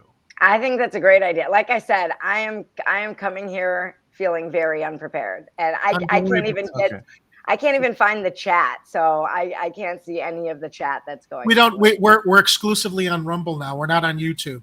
We're not live on YouTube. Right. We I don't think, I guess you're out of the loop on that. We had, in solidarity with Russell Brand, we decided we're now exclusively on Rumble and Rockfin. So unfortunately, StreamYard is not integrated to show the live chat from Rumble. We have to add it manually. Real quick, Ed, I'm just going to share this with Kira this way so we can see everybody's comments. So, after we run the video, if we have questions from the live chat, we'll bring them up this way. But I'll take it back to Ed's video. Yeah. So here's a video from the People's Lobby entitled "Why Do Insurance Corporations Deny Your Care?" The answer, of course, is it's greed. The health of every person matters. Regardless of our race, how much money we make, or what zip code we live in, we don't turn our backs on people in times of need. So how is it that in the richest country in the history of the world, you can lose everything if you or a loved one gets sick? Greedy executives at private health insurance corporations make life-altering decisions for the rest of us by refusing to pay for care when we need it most. This is called a claim denial or a prior authorization denial. 1 out of every 7 claims is denied, and that adds up to billions of dollars every year. Yeah. When you're I've got like one of the most expensive Cadillac dental care plans, and they refuse treatment on something. I got to waste my time writing letters to appeal it to get shit done. So I can relate, and I'm sure other people can too. So 100%. Yeah, it feels like that part of Goodfellas where it's "fuck you, pay me." Yeah. I never had insurance before getting married to a federal government worker, and so I never had to deal with any of this. I just dealt with like overwhelming debt whenever I had an issue. So let me ask you, now that you've got coverage because your husband is well insured, do you still have to jump through hoops with them denying you guys, and you have to appeal this like those of us who are on? I mean, I'm not employed by anybody, but I am paying out of pocket because I know dental care can go out of control. And even though I've got through MetLife a Cadillac dental care plan, they can still just deny me and make me write appeal letters until maybe I either get tired and pay for it on my own, or just wear them out into authorizing some of it, even though my dentist is the authority who says he needs this done. I need to fix something the other dentist didn't do right the first time. So do you find that happening with your care, given that your husband is on a government supplied healthcare plan? Well, knock on wood, there hasn't really been much any issues, like anything that came up that could be questionable. I did have a baby, but we knew that would be covered, and it was covered. We have incredible health insurance. So let me say this. But I didn't have health insurance until I was 35 when I got married. It's fantastic that your husband works for the government and that he's got a healthcare plan. It seems that the insurance companies are more prone to actually serving those in government and our elected officials than the rest of us. And that's no slam to the fact that you're lucky your husband has that healthcare plan. But that also speaks to the fact that there are those who get it and those that are paying for it separately without the benefit of the government behind them that are still fucked and having to send letters and appeals and everything else. Yeah. Yeah. I mean, it's why I never signed up for health insurance. Yeah. I remember looking into it and I was like, okay, so wait a minute. I pay these people monthly. Let me get this straight. Because I was in my 20s and I always have this thing where I'm just like, obviously I don't know what the fuck I'm talking about. Right. And so I'm looking at it, I'm like, okay, so wait a minute. So I pay these people monthly and I still have to pay something when I go to the doctor, even though I'm paying the monthly already. Yeah. And then if there is an emergency, there's a thing called a deductible where I have to already pay thousands of dollars. Like, why am I signing up for this? And it's worse because even if you meet that deductible, they still only pay 70 or 80%, and you still owe all of the rest of whatever you owe. It's cuckoo. It's bonkers, and it's so expensive. It was so expensive. So you experience, Kira, what other people in other countries experience when we try to explain how the American healthcare system works. It's an insurance system. It's a scam. It's a for-profit based system that really it's a health denial system. They're vampires. They're vampires. They're parasites. Cowboy Kitty says only those who serve the king get health care. Yep. I should have brought up a different video.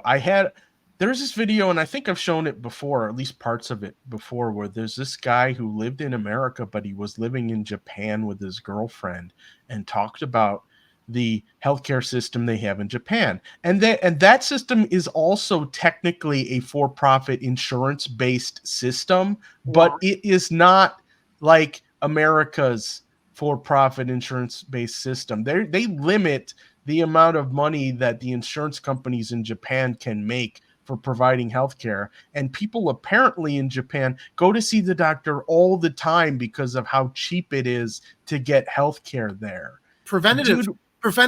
And go to see the doctor all the time. Yeah. Like here, we have to wait till we can afford it. And by that time, we're sick with some illness. It's going to cost more to treat until we possibly, die. So, dude had like some major surgery that he had to get done. It only cost him a few $1,000s altogether at the end of the situation, which compared to what it would have cost him in America, which probably would have bankrupted him forever. Dude, 3 nights in the hospital 3 months ago when I had my pinched nerve, $23,000 for sitting in a bed with them giving me Norcos for 3 days until they sent me home and made me wait another month to get a steroid injection in my back because, you know, I had to get the consult and do this. And it's so fucked up.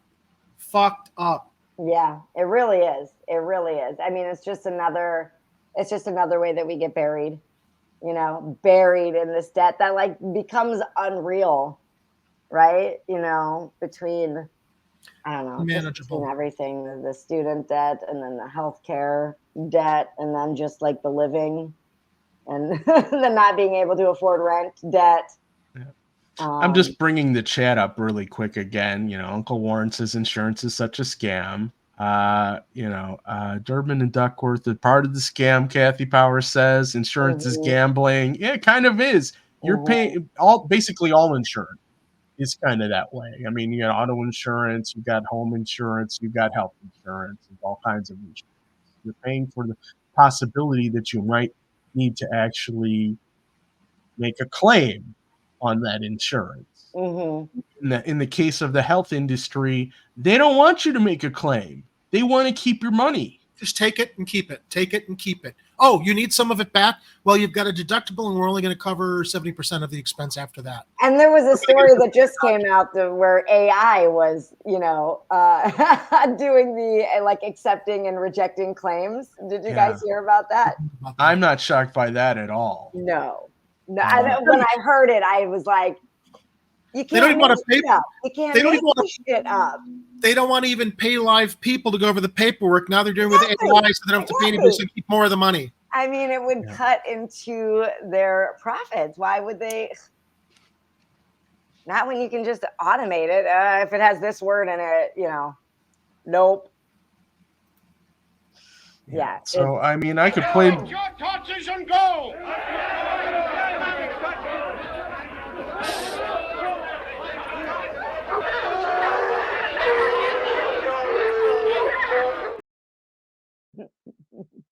That's right. Yeah.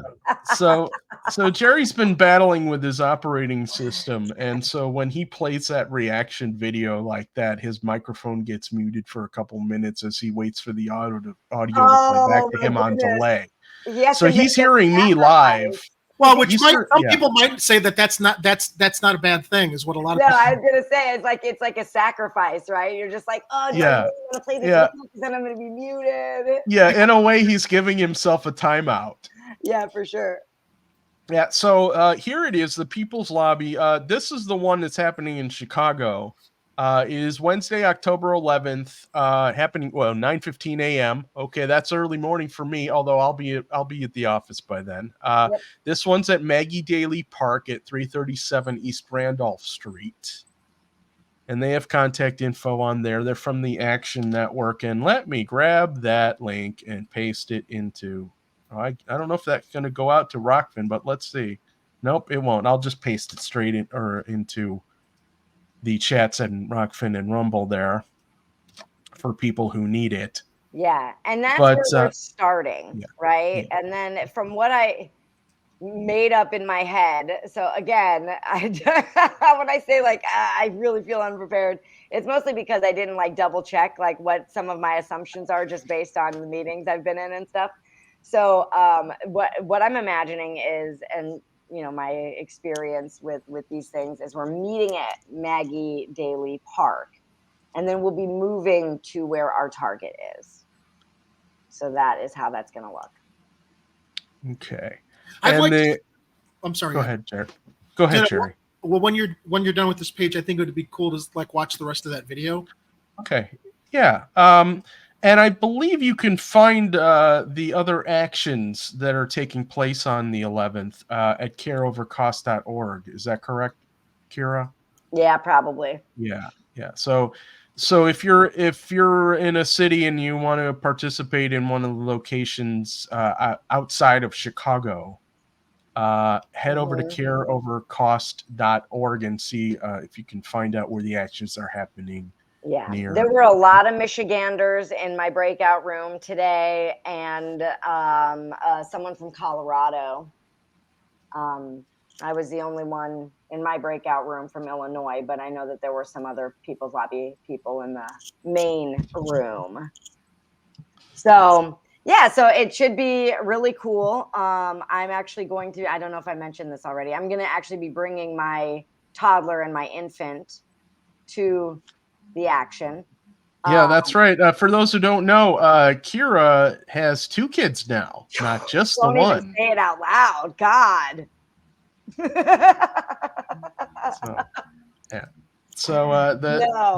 the new one I have already predicted in the 2040s is going to be a star pitcher for the Chicago Cub Sox. 2040s, yeah. Which is going to basically be the merging of the 2 Chicago baseball teams after some cataclysmic event. Yeah, I mean cataclysmic indeed. But go Cub Sox. I think we're calling the catfish. Ed. We're calling the kid Catfish McCown. I think its name actually is Dashiell. Am I correct? Dashiell. Yeah, Dashiell Catfish McCown. Where did you get the catfish part? Just because it rhymes with dash, Ed? Yeah. Dash Catfish McCown is going. Like I said, he's going to be a star pitcher for the Chicago Cub Sox. So, just to throw everybody completely off of their kilter right now. As I prepare to play the rest of this video, which essentially is going to be people talking similarly to how we were talking for the last 10 minutes. Oh, is it? Okay. Well, we'll repeat it. They'll probably do it. They'll probably do it in a more effective way, but we'll see. Hang on. Your claim gets denied. One of 2 things can happen. 1, you don't get the care you need because you can't afford to pay.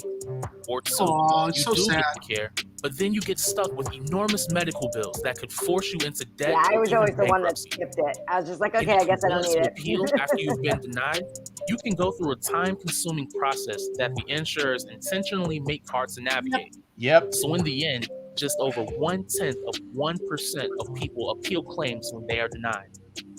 This practice hurts all of us, but it affects Black and brown people, who are often sold the worst insurance, and people in rural America, where there are fewer healthcare providers or none at all. And while the Affordable Care Act did make it easier for some people to get health insurance, 1 of every 5 claims to a private insurer is still denied under the ACA. Why do companies behave this way? Short answer, it's how they make money. And the more they refuse, the more they profit. More money for CEOs and Wall Street investors, and less care for you and the people you love. So what can we do about it? Organize. People's Action's Care Over Cost campaign organizes people nationwide to appeal and overturn wrongful insurance claim denials from private health insurers and expose the lie that corporations are here for our health. And we know that when we organize, we can win. We won't let greedy companies keep calling the shots when it comes to our health. We're fighting to build a world where everyone gets the care they need when they need it. Join us. Visit careovercost.org to get involved. You know, you would imagine that an elected representative like Tammy Duckworth, who is a veteran who lost both of her legs, would understand the importance of this kind of healthcare and the problems with denying appeals. But, I forgot. She serves the king. She's in government. She doesn't have to worry about it. Well, that's what I was going to say, because I was weird, funny. I never really thought about it, but I was a military brat coming up. My dad served in the Army for basically my entire childhood. And so we had healthcare through the military. And I always remember it being okay, right? And then of course, like I said, I always say that I have the Cadillac of health insurance now. And I've never had experience with so the ironic part of me being like, this is a scam. Nope, I'm not buying that. Back when I was 24, 25 years old. At that moment in time, I hadn't really had a negative experience with health insurance. I just looked at it and was like, this is bullshit. I'm not going to buy this. Why do people buy this?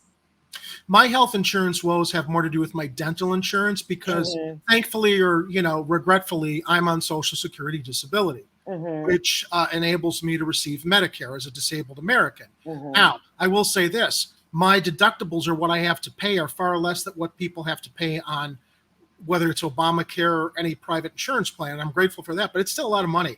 It's a lot of money. Oh, we pay through the. It's not like we get free insurance. No, it's not free. The $23,000. We pay a boatload every month for this Cadillac health insurance. It's just that a portion of it is also covered by They deduct from my Social Security disability. They don't pay me the full amount. They take a portion out for Medicare. Fine, but this $23,000 hospital bill I got for 3 days, I still owe $2,300 on it. Now, it's not a lot of money, but it's a lot of money when you don't expect it. But and I would also say too, Medicare does negotiate a fair rate of pay for health coverage providers, and that is to say, if I had private insurance, the hospital would be charging the private insurance company a lot more money because they can get away with it. The government or Social Security is at least able to say, hey, look, we know the fair rate for this cost, and this is what we're going to pay you, and you're still going to make a profit, but you're not going to rape us because we're the government, and we can, assess this and tell you we're going to give you this much. But if I had private insurance, I'd be fighting with my insurance company because the insurance company would say, oh, well, the hospital wanted to charge us $33,000 and you're going to be responsible for more, depending on whatever your plan is, or your copay, your deductible, and all this other bullshit that they then deny and try to find a way to wiggle out of, well, why were you in the hospital? Did you hurt yourself? Did you do something? Was someone else responsible? It shouldn't be a fucking game. It's people's lives. Right. Mario, come on, baby, stop it. Yeah, well, and that's the other thing. If we can really just get past the culture of, for whatever reason, but especially because of insurance, of blame, right? If you really think about what insurance does is immediately has people blaming something, and so it's well, you're going to get accepted. We'll pay for this if the cause of this was XYZ, but if it was this, then no. The first question Kira, anytime you go into an ER was that, did you get hurt on the job? Or were you in an accident? Because immediately they want to figure out who are we going to go after to recover the cost. Yeah, it's like a total there's a lawsuit or something to recover the cost from that insurance. Yeah, and if we were dealing with a situation like a universal health care, single payer healthcare, whatever name you want to put to it. I mean, I think that there's probably it's probably going to have to be revamped again once we actually start moving in that direction. But once you get into that, then that whole conversation in regards to blame starts to melt away. I do hear people talk about. It's interesting. It's a very interesting conversation around oh, well, if someone got lung cancer because they smoked, right? Then, and we're supposed to pay for that as taxpayers. And I say, yeah, I mean, just thinking about the air that we breathe with the Canadian wildfires, pouring in. Secondary smoke gives people cancer. So how are you going to discriminate? If you're going to want to kill yourself early smoking, I can't control you, but that doesn't mean that you should be denied health care. Oh yeah. If you're paying if you're part of a system that you're paying into, and the wide net of a socialized healthcare system or single payer means that everybody gets coverage without having to wait. If it's an emergency situation, people always point to Canada and say, well, they have socialized healthcare, and it takes people longer to get the healthcare, and it doesn't take longer to get healthcare here. It's the same, if not worse. And in Canada, it might take a little longer, but at least everybody's covered, as opposed to, oh, well, it's going to take longer here. Yeah, that means everyone gets covered too. Breadlines. It's just like the whole breadlines conversation where it's oh, socialism. You mean and see all these breadlines, and they give you old timey pictures of and then it's Detroit. But wait a minute. And of course, I've been photos here. And I've been throwing out the hot takes today. Earlier today, I was saying how I think the Democratic Party is going to try and get J.B. Pritzker to run for president because Melty Joe's brain is melting. Do you think that he's not going to run? Oh my God, dear God. No, he'll run. He'll run. What they'll do is they will run him to the primary and they will give him the nomination. And then after he secures it, they'll say, oh, he's got a health issue. We have to appoint somebody else. And you're not going to have any choice in electing or choosing who the candidate is. That's what we think. And what the funny thing is like, I wanted to be like, can they even do that? Of course they can. Of course they can. They'll do whatever they want. They don't have to actually listen to the voters at all. Nope. Yeah. Bullshit. But yeah. Bullshit. Yeah, it is. But my point bringing up that hot take is I have another hot take. And my hot take is that we shouldn't have to pay for health care at all. The federal government should be footing the bill for all of it because they issue the currency. They could pay for anything they want to pay for in US dollars. And the only thing that's holding them back is resources and political will. But, Ed, you know what that would be? You can call it single payer a Canadian way. Only socialized medicine will ever save the day. Come on now, let me hear that dirty word. Socialism!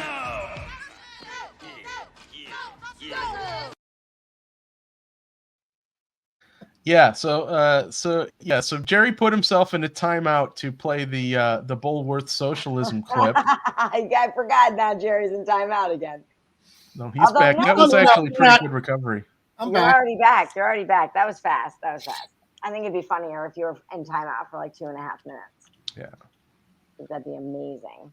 So, anyway, so I actually have only a couple short minutes before I have to head out.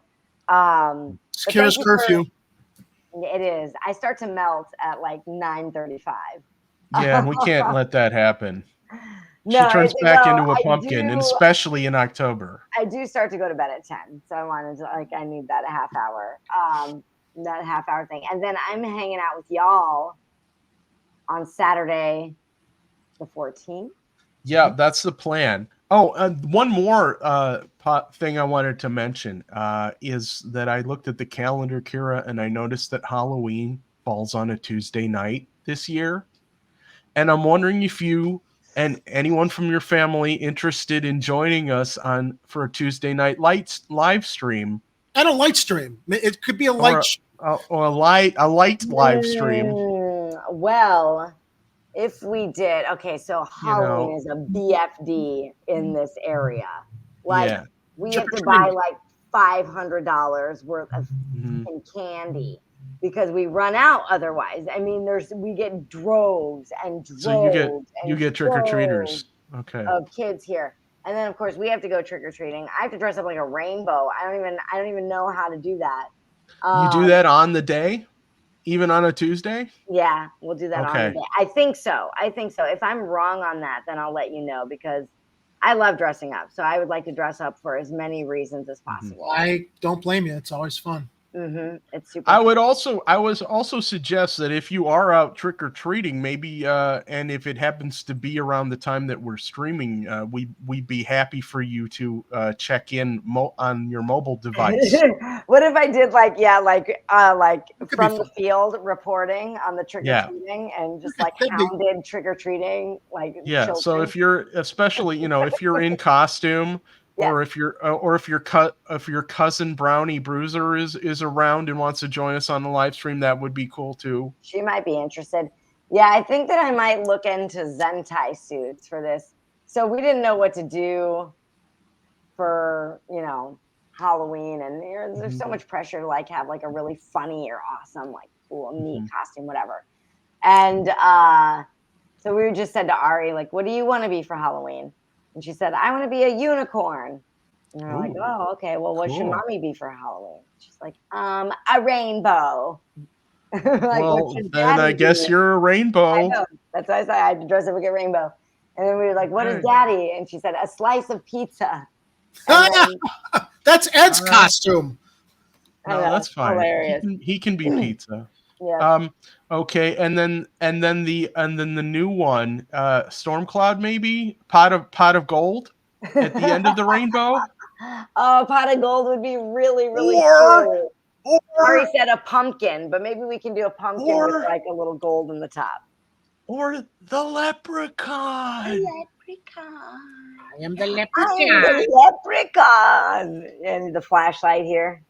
Here we Yeah, go. you could seriously, you could carry the kid around in a pot of gold, dressed up as a leprechaun. But better yet, you know who you should dress up as? You should dress up as Lori Lightfoot leprechaun. Is that me gold? What the hell are you? I'm a leprechaun, me dear. Here. This is what you're looking for, right?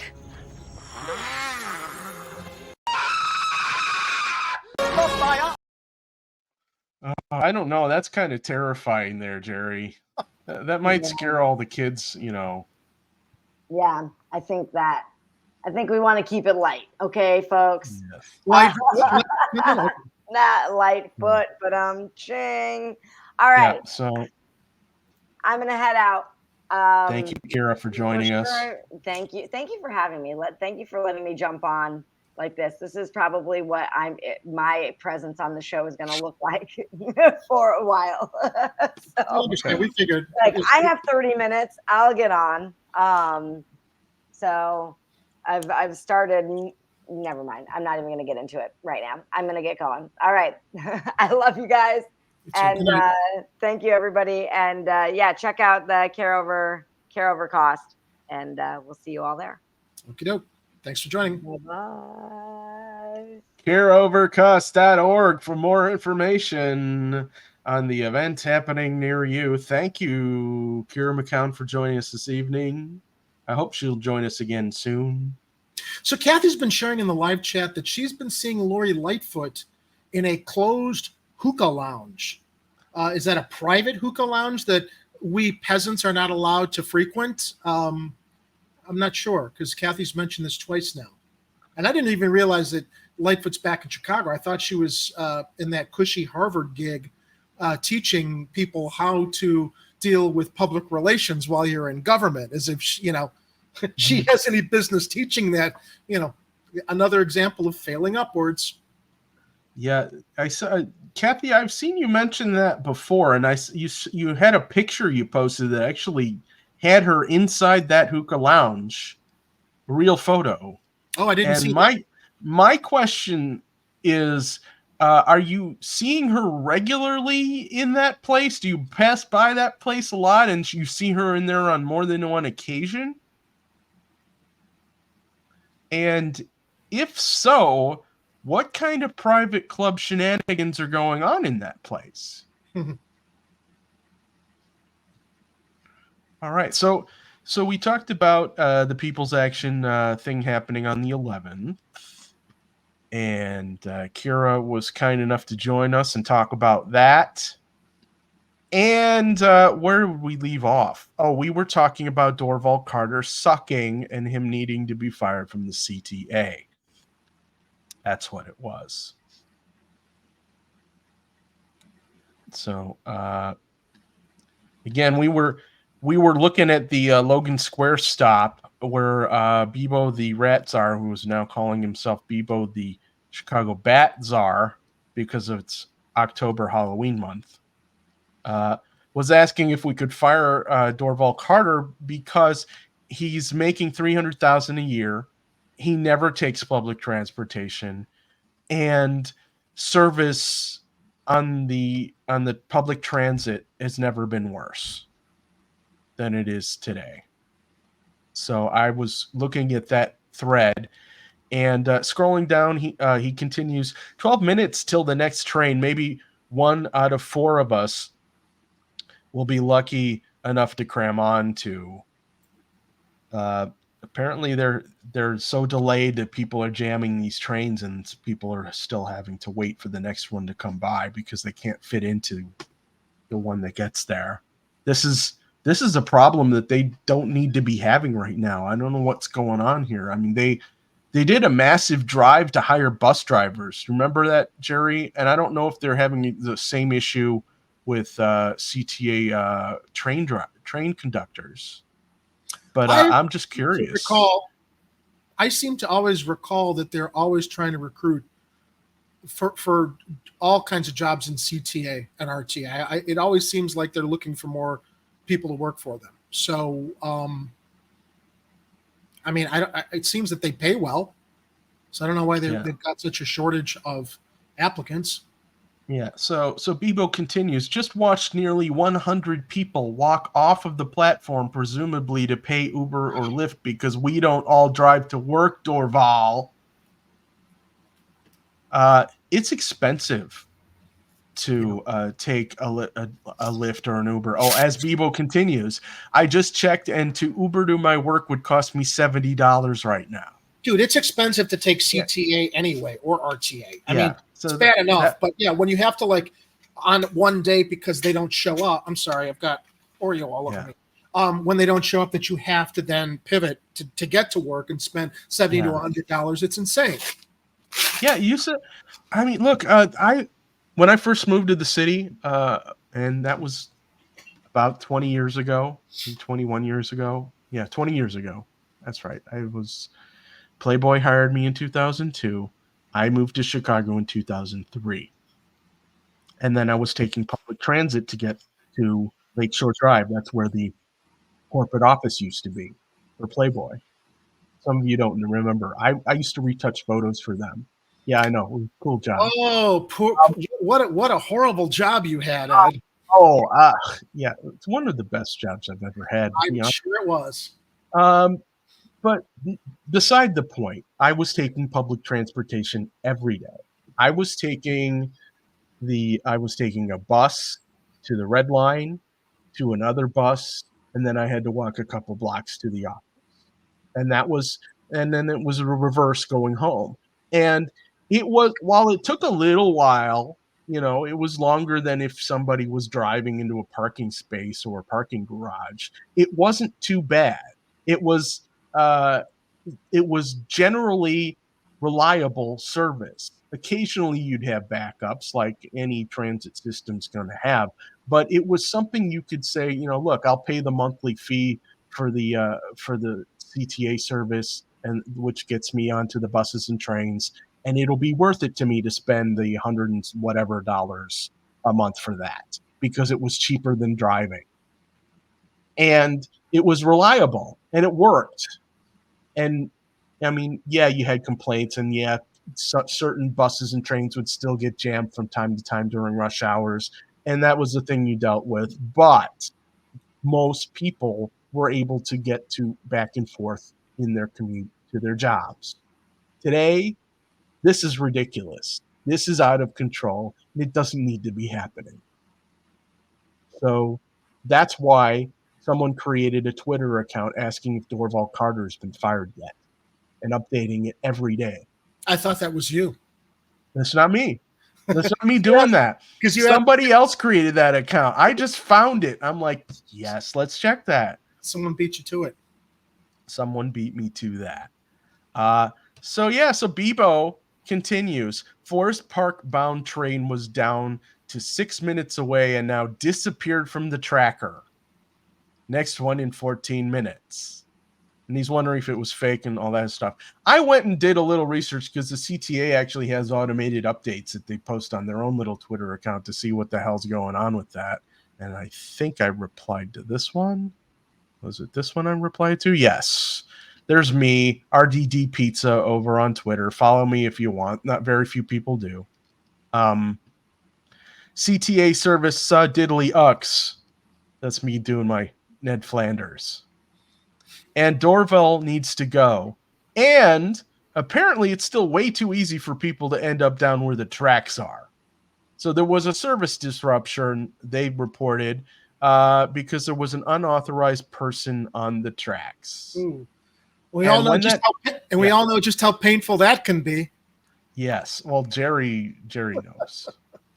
But yeah, I mean, even if it's just someone just walking down there and not anywhere near the third rail or anywhere dangerous where they're going to have a problem. Once they notify someone or notice that someone's on the tracks, that's going to delay all the trains. So that's a problem they need to solve as well. They need to make it a lot harder for people to end up down on the tracks and disrupting service that way. But aside from that, just the fact that they don't have enough trains on a proper, reliable schedule for the people who have to commute. And there's probably more now than ever have to do that because gas prices are still high. A lot of people can't afford cars. Congress and all these business people say, oh, you got to go and buy yourself an electric car. Well, that still costs money to buy an electric car. And it still costs money to pay for electricity to charge that car.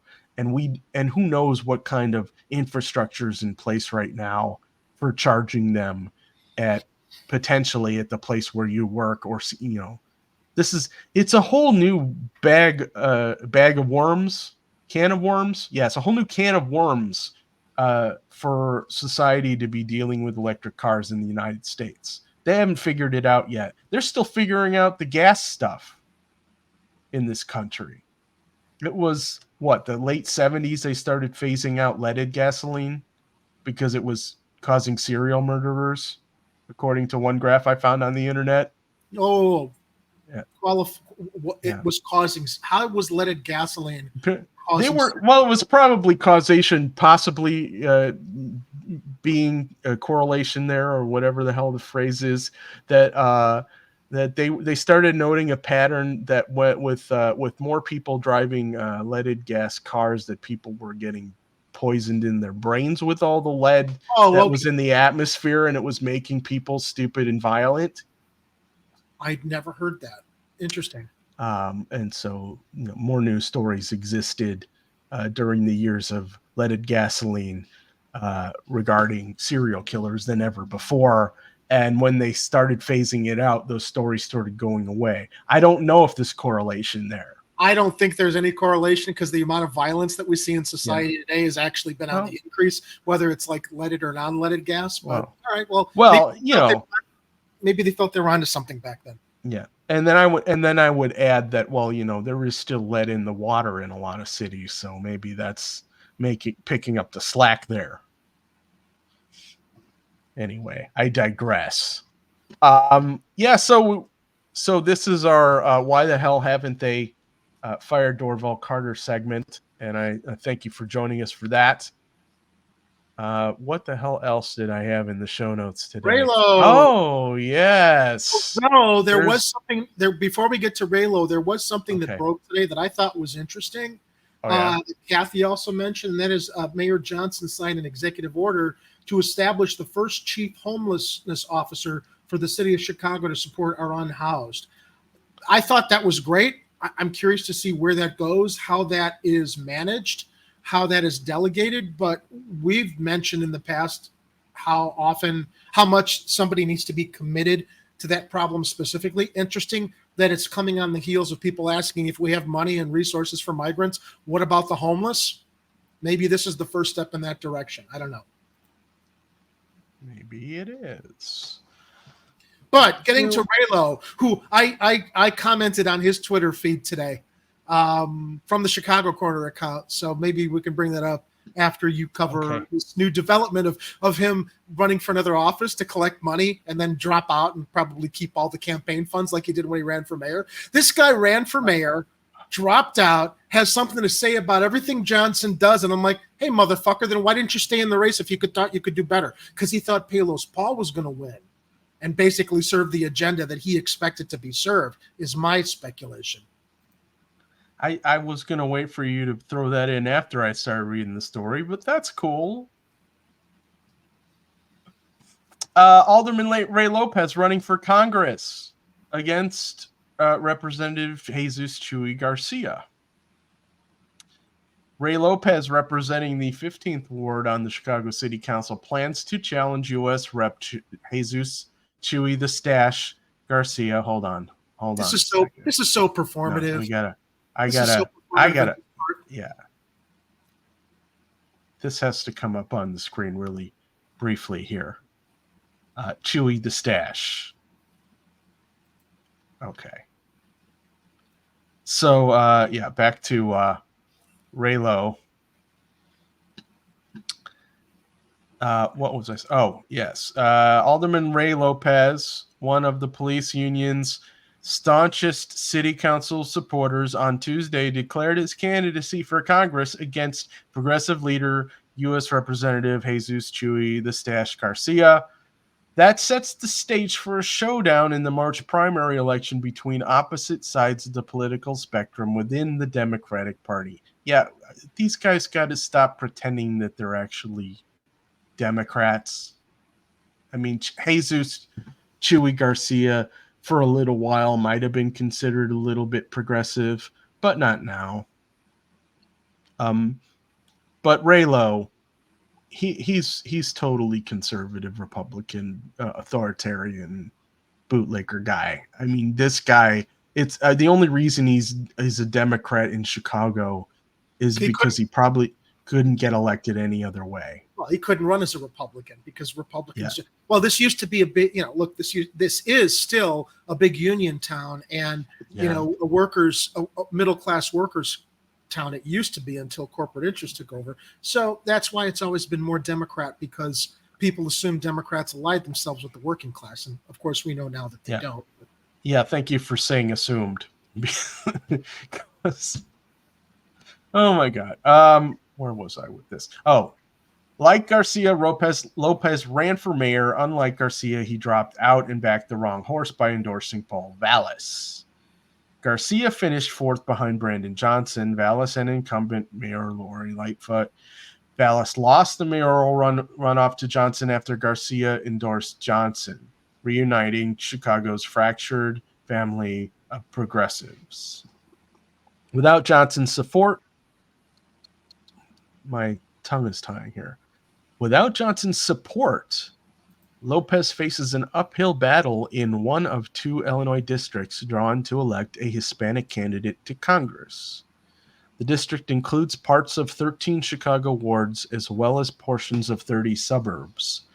They include flood-ravaged Cicero and Berwyn, as well as Stickney, Lyons, Summit, Melrose Park, Franklin Park, and parts of Oak Brook, LaGrange, Riverside, and Brookfield. Also challenging for Lopez will be the alderman's anemic fundraising and the fact that Garcia will run with support from the Democratic Congressional Campaign Committee. Yeah, those guys got money. Doesn't matter. He knows he'll lose, and he'll just bank the money afterwards after pretending this was a serious run. Yeah, that's where I was going to go with it, and I figured you were going to go with it as well, is essentially this is just a money grab for RayLo here. It's an opportunist. He's making taking an opportunity to try and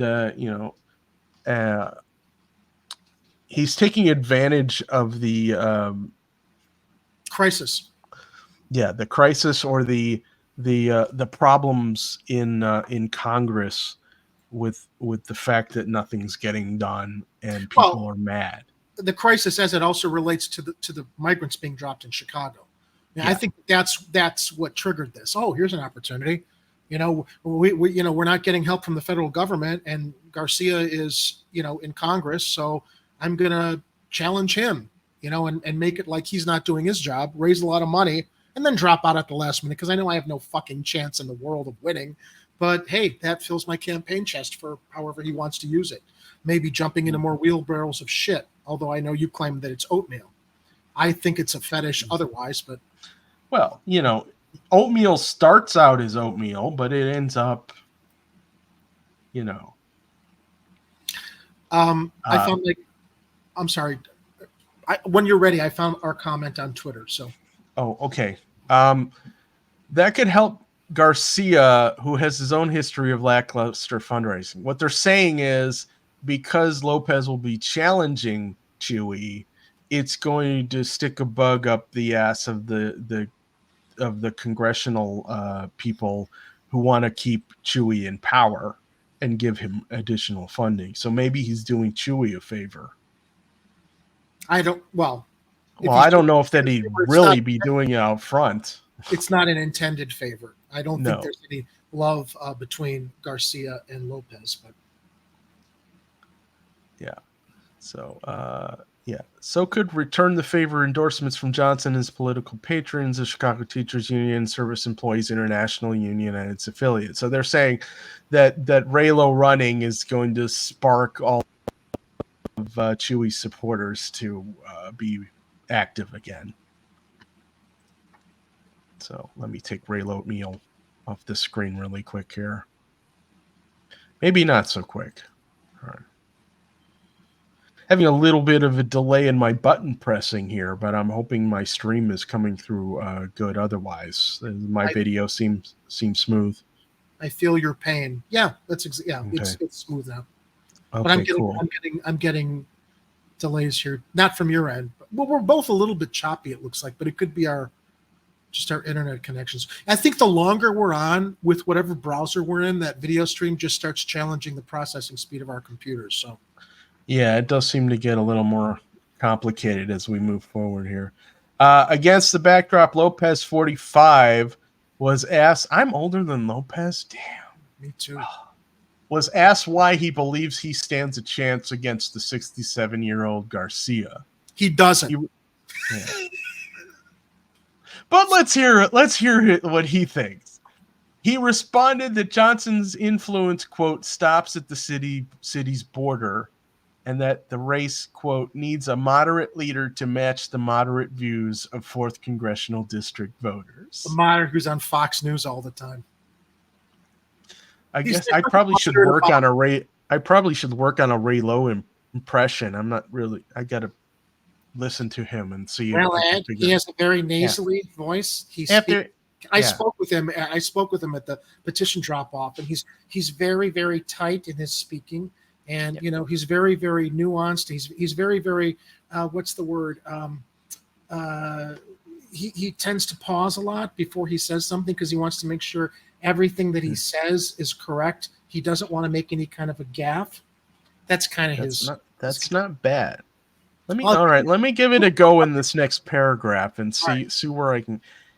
After walking the district for the past few weeks. Too high. I've heard directly from residents who feel as though they don't have a voice in their current representative, Lopez said.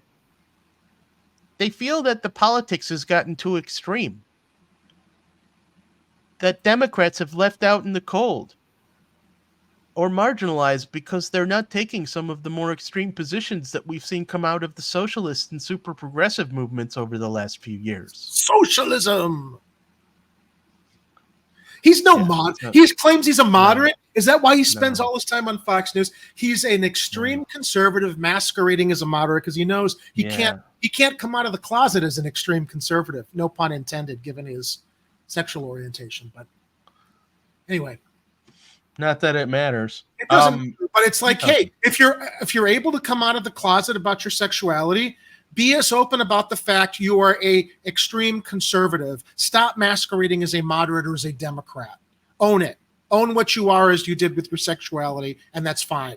But the fact that he's unwilling to just shows he's trying to bamboozle people into thinking that he's actually serving everyone's interests when he's just throwing, red meat out to those that, hate migrants or want to reduce city services or, keep health clinics or mental health clinics closed.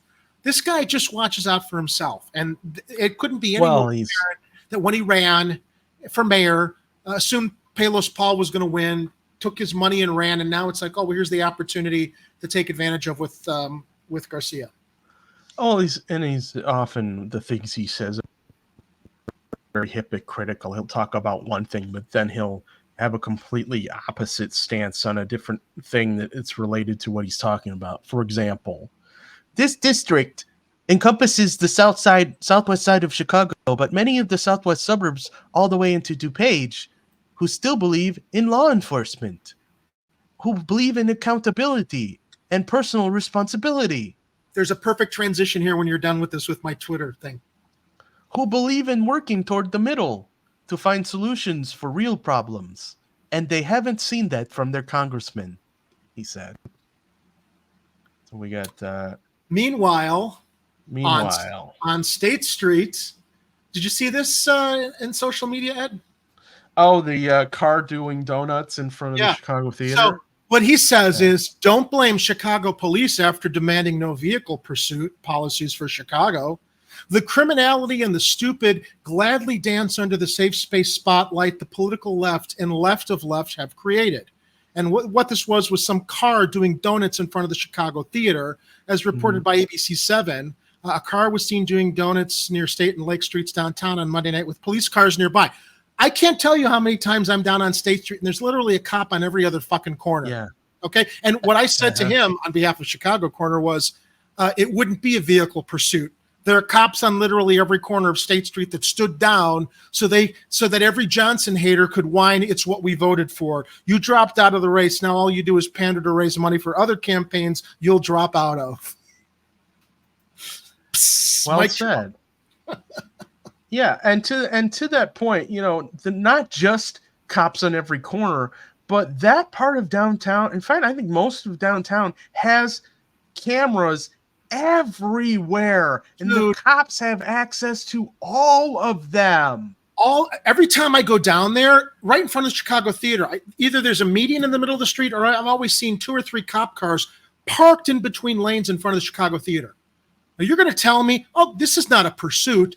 You basically block the intersection underneath Lake and the intersection under Randolph with 2 police cars. This guy's not going anywhere who's doing donuts in front of the Chicago Theater. That's what you do to prevent a pursuit. To me, this is cops clearly standing down because, as I said, it gives all of the, and again, I'm not, I've lost some faith in Mayor Johnson, okay? But I'm actually encouraged by the fact he created this department to address homelessness. And as far as this is concerned, whining about we don't have the cops' backs. No, they could have arrested this guy. They could have blocked him off in that square block. They're standing down, Ed. I really, truly believe all the cops who didn't leave their positions that they threatened to resign after Johnson won the mayor's office, they didn't resign, but they're not doing and they're not reacting the way they're supposed to, because the more shit gets worse, the more it reflects badly on the mayor.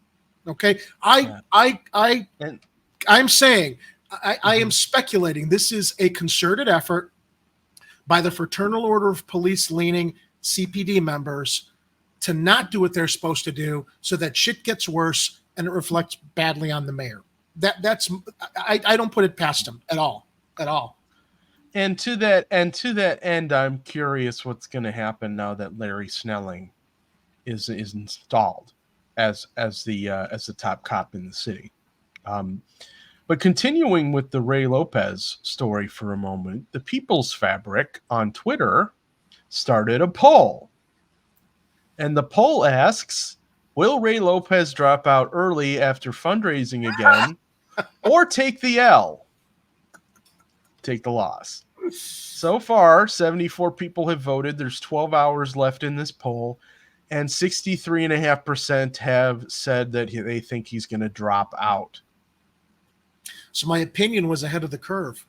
Yeah, it was ahead of the curve. It's the popular opinion right now. And it's most logical based on past performance. But Ed, pivoting here to his, he's just such a law enforcement bootlicker. Even ABC7 said there were cops nearby. So how can you deny that the cops they should have responded to that. They could have responded to it, and it would not have ended up in a pursuit policy by which RayLo could say, well, this is what you get when you suspend pursuit policies. There's Lake Street to the north of the Chicago Theater, and there is Wabash to the south. That guy's boxed in. And knowing that there are cops everywhere down there, all they had to do is block both intersections. The guy wasn't going to go anywhere unless he pulled a Jake and Elwood and plowed through the police cars that could have barricaded each intersection and arrested the guy. Yeah. So RayLo, basically, he's going for a congressional run / money grab. And 2/3 of Twitter and also Mr. Vasilatos have predicted he's going to drop out instead of taking the loss and then take that money and run. There's some other comments on this Twitter thread to Lopez. Just switch parties already. They love you over in MAGA world. Oh, Yeah. someone else mentioned the police are withholding basic enforcement to manufacture a narrative of out of control crime so their budget will balloon forever. And you're their willing stooge, oatmeal boy. Oatmeal boy. Someone actually called him oatmeal boy. That's great. Why is pursuit necessary for a driver obviously going nowhere? Note the circles. Well, I should bring this screen back up since I didn't scroll down and see that other stuff. But yeah, exactly. No, I took mine down. But yeah, so those of you not familiar with Ray Lopez and the oatmeal saga, he once posted on his social media a photo of his breakfast, which consisted of a piece of toast and a very watery bowl of oatmeal. Okay, I swear. I'm sorry. Go ahead. I was just gonna add that, and so I created a graphic where we found a photo of Ray sitting in a wheelbarrow, and I just filled it with the oatmeal from that photo. I swear to God, I did not scroll down on the comments after I posted the Chicago Corner comment, but I mean, everybody's echoing what I shared also. They could literally park 2 cars in each of the 3 intersections to block them in. Much like yourself, CPD is lazy and expensive as fuck.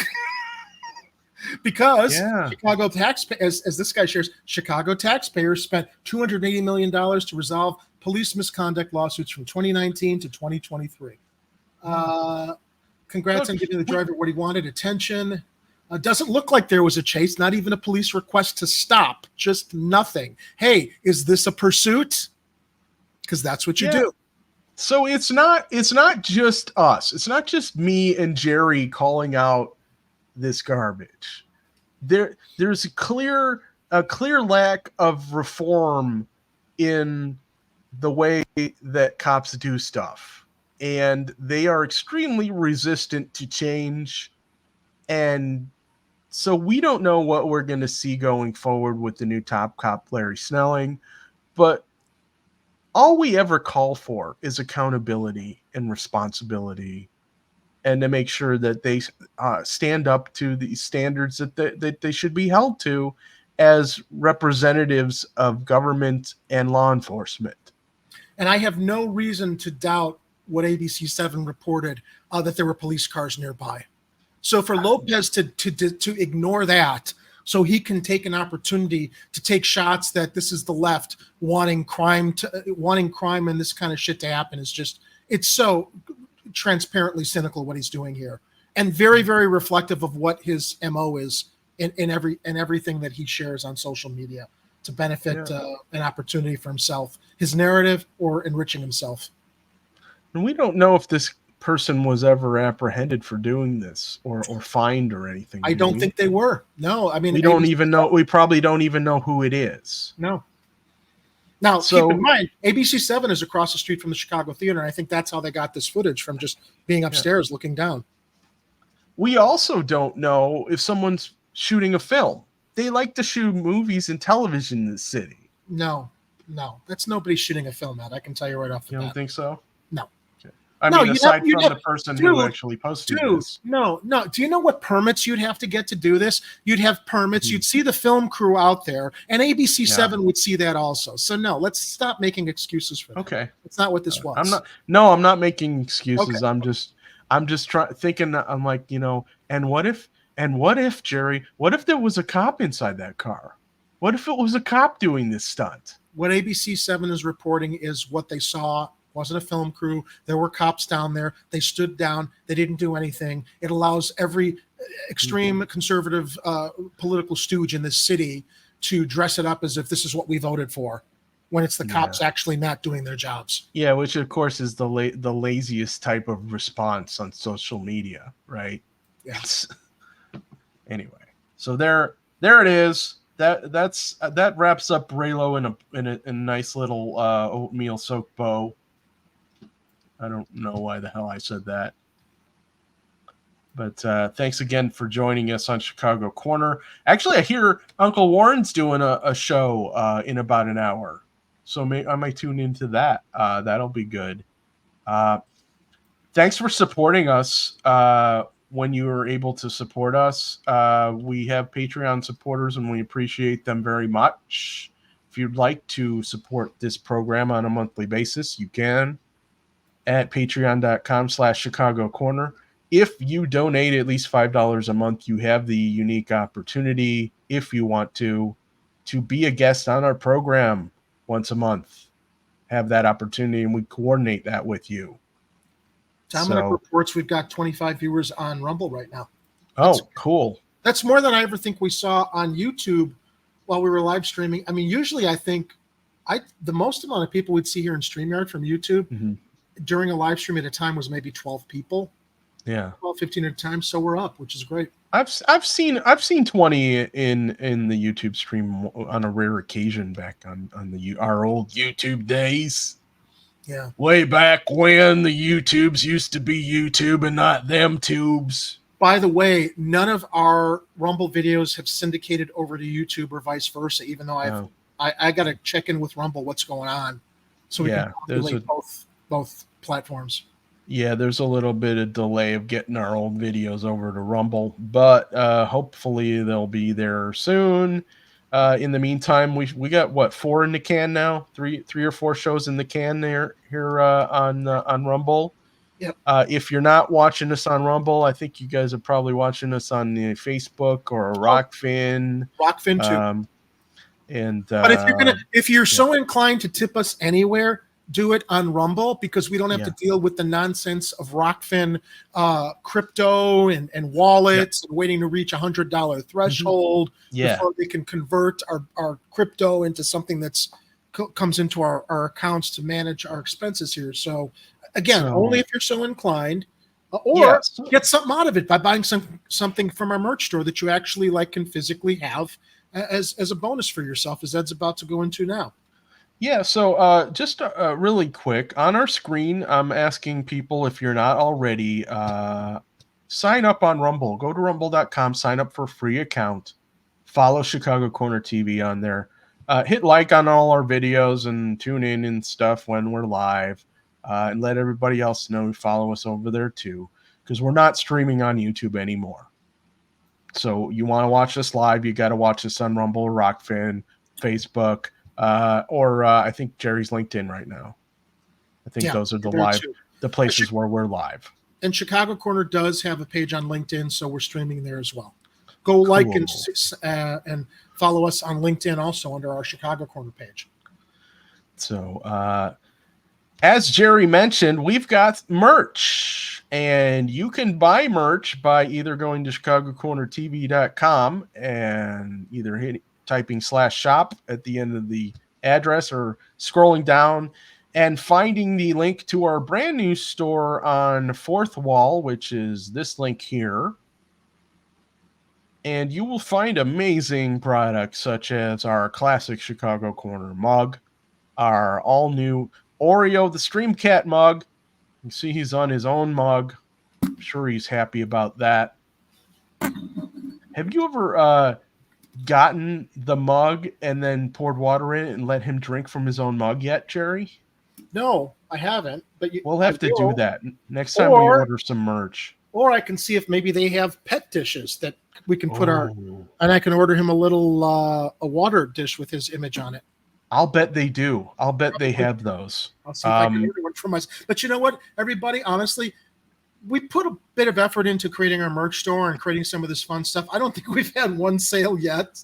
So, have pity on us. At least get a mug. I mean, it's fun. You have your morning cup of coffee or your afternoon coffee in a really cool Chicago Corner logo mug or Oreo, who will totally cheer you up and brighten up your morning if you decide to get the second mug option there.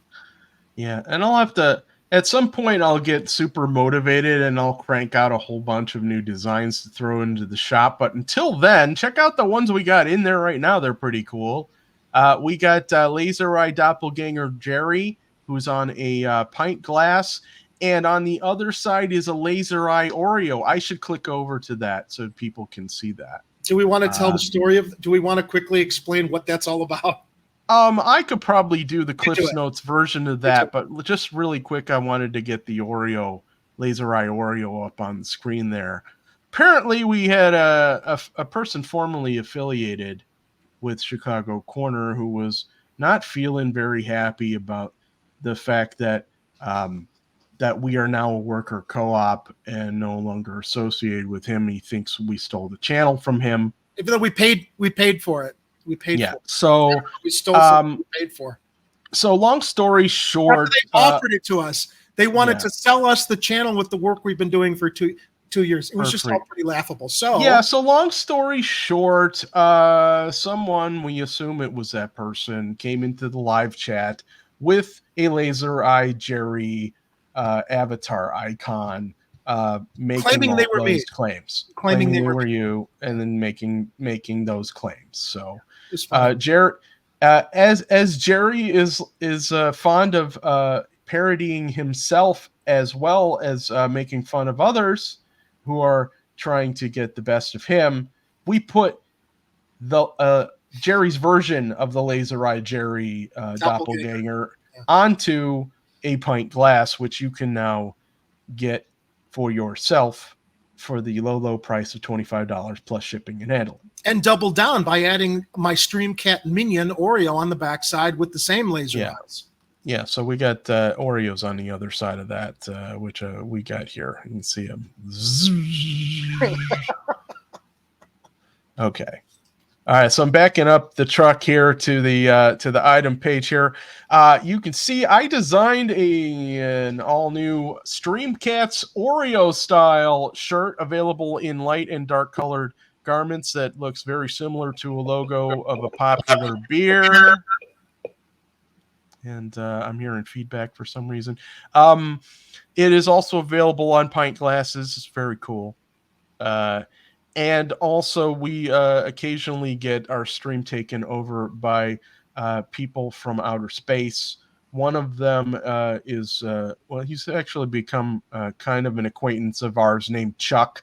He's an intergalactic pizza delivery guy. He's basically a gig worker who's picking up pizzas from planet Earth and delivering them to other places in the galaxy because apparently, as I've learned from Chuck, they don't have pizza anywhere else in the galaxy.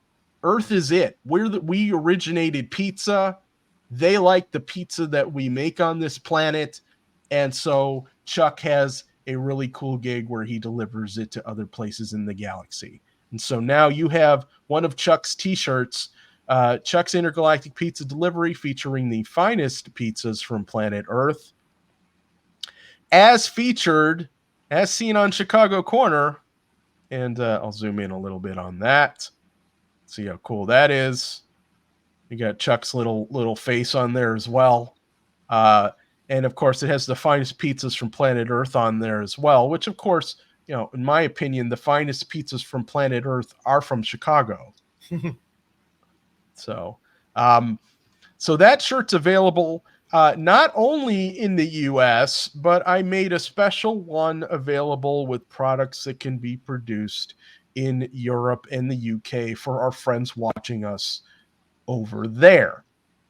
Now, if you are watching us from outside the United States and you're interested in an item on our merch store that you would rather have produced locally to avoid extremely high shipping charges, international shipping charges can be a lot sometimes.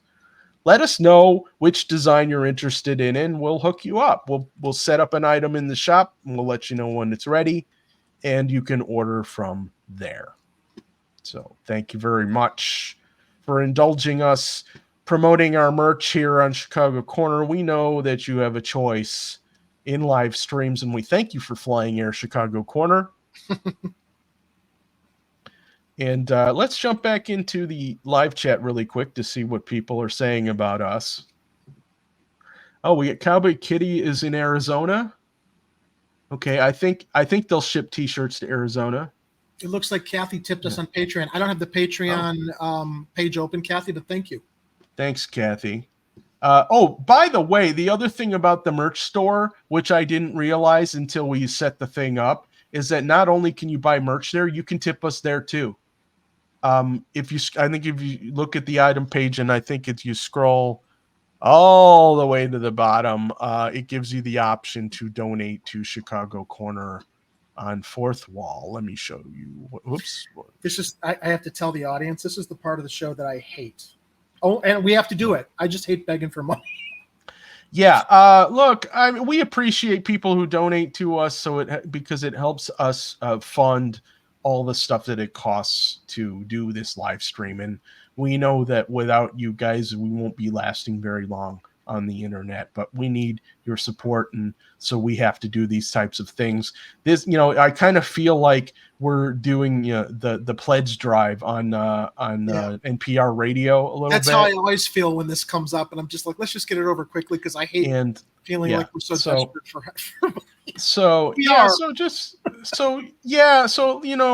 if you dig us, you need an extra shirt, maybe head to the merch store and buy a Streamcats Oreo shirt, because that thing's pretty cool. And if I had extra money, the Chicago Corner t-shirts, even if you buy something like that and you walk around with it, people don't even have to, it hopefully helps promote our program, but anybody who saw it might think, if they didn't ask you and you told them that it was a Rumble show, oh, Chicago, it's a street sign for Chicago. So it it doesn't even have to have anything to do with us. Just a fun logo that, I'm proud that we designed for the program that represents Chicago. Yeah.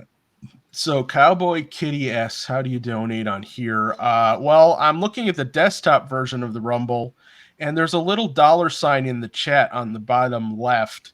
I'm guessing on the mobile version, there's probably a $sign you can click on there that lets you hook up a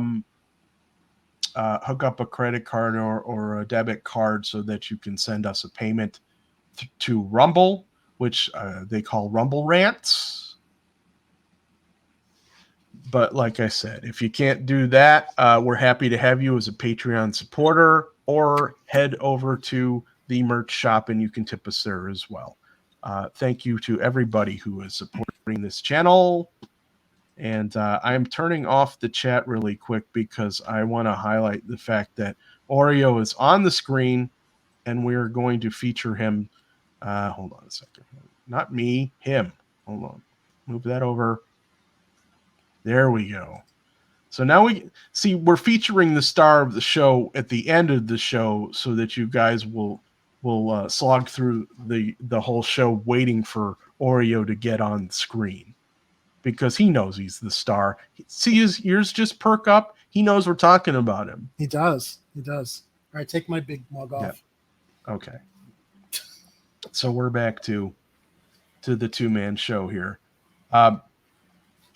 I think we're pretty much done, though. I kept it kind of short on the show notes because I wasn't sure how much time we were going to be spending with Kira.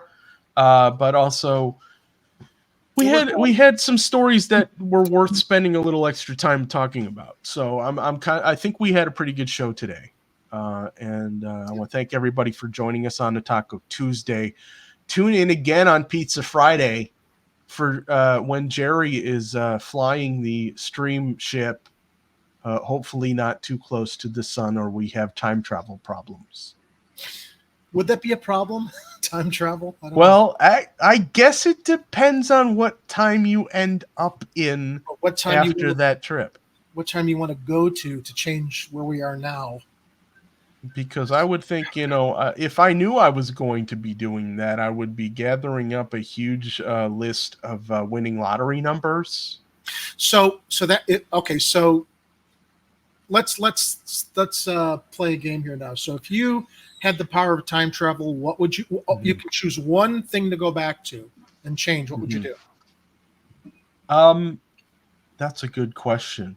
I think I would mess with Barack Obama's cell phone signal to make it hard for him to make phone calls. Okay, that's just the one off the top of my head.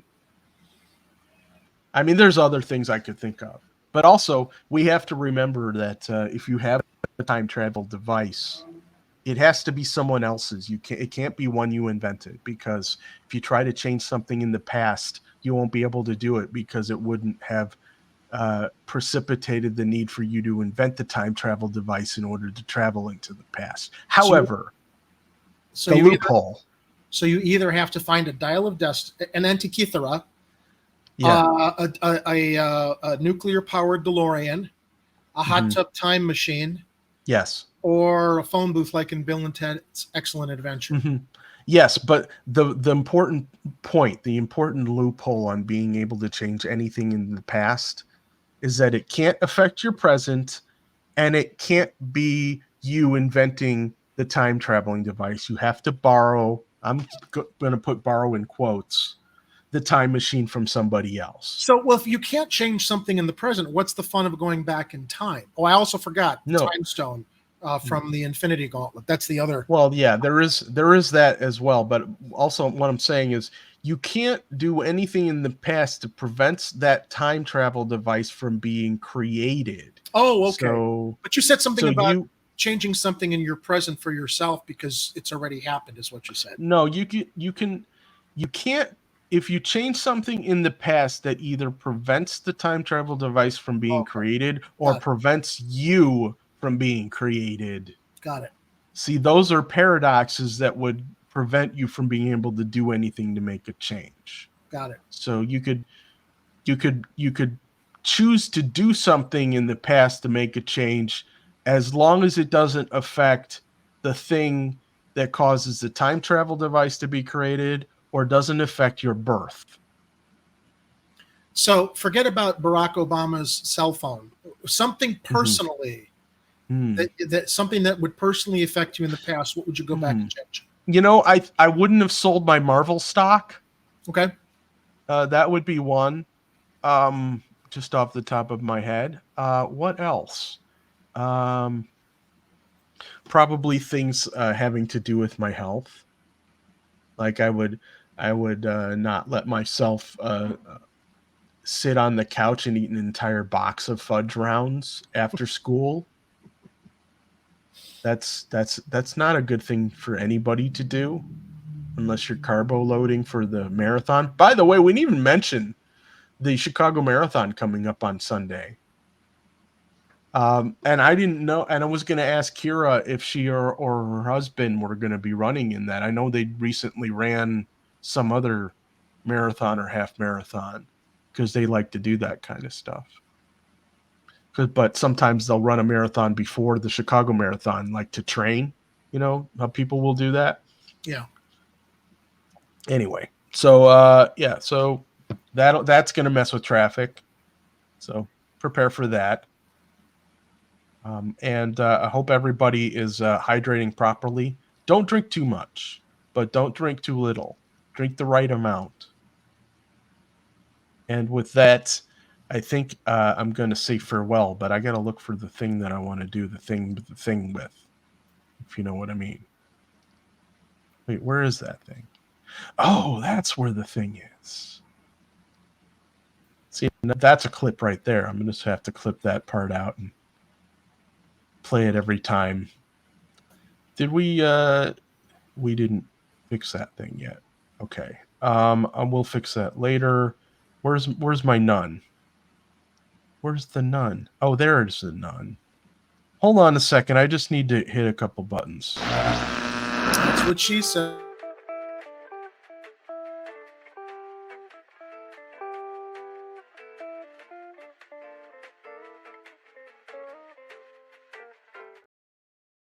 Okay.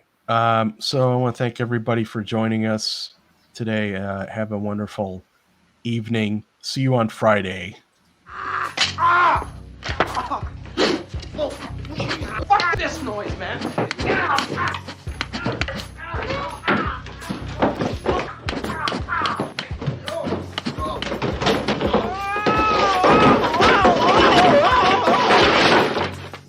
Get out. And don't come back until you've redeemed yourselves.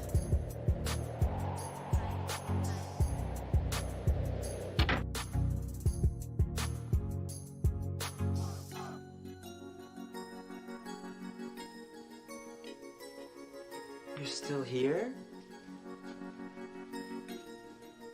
It's over. Go home.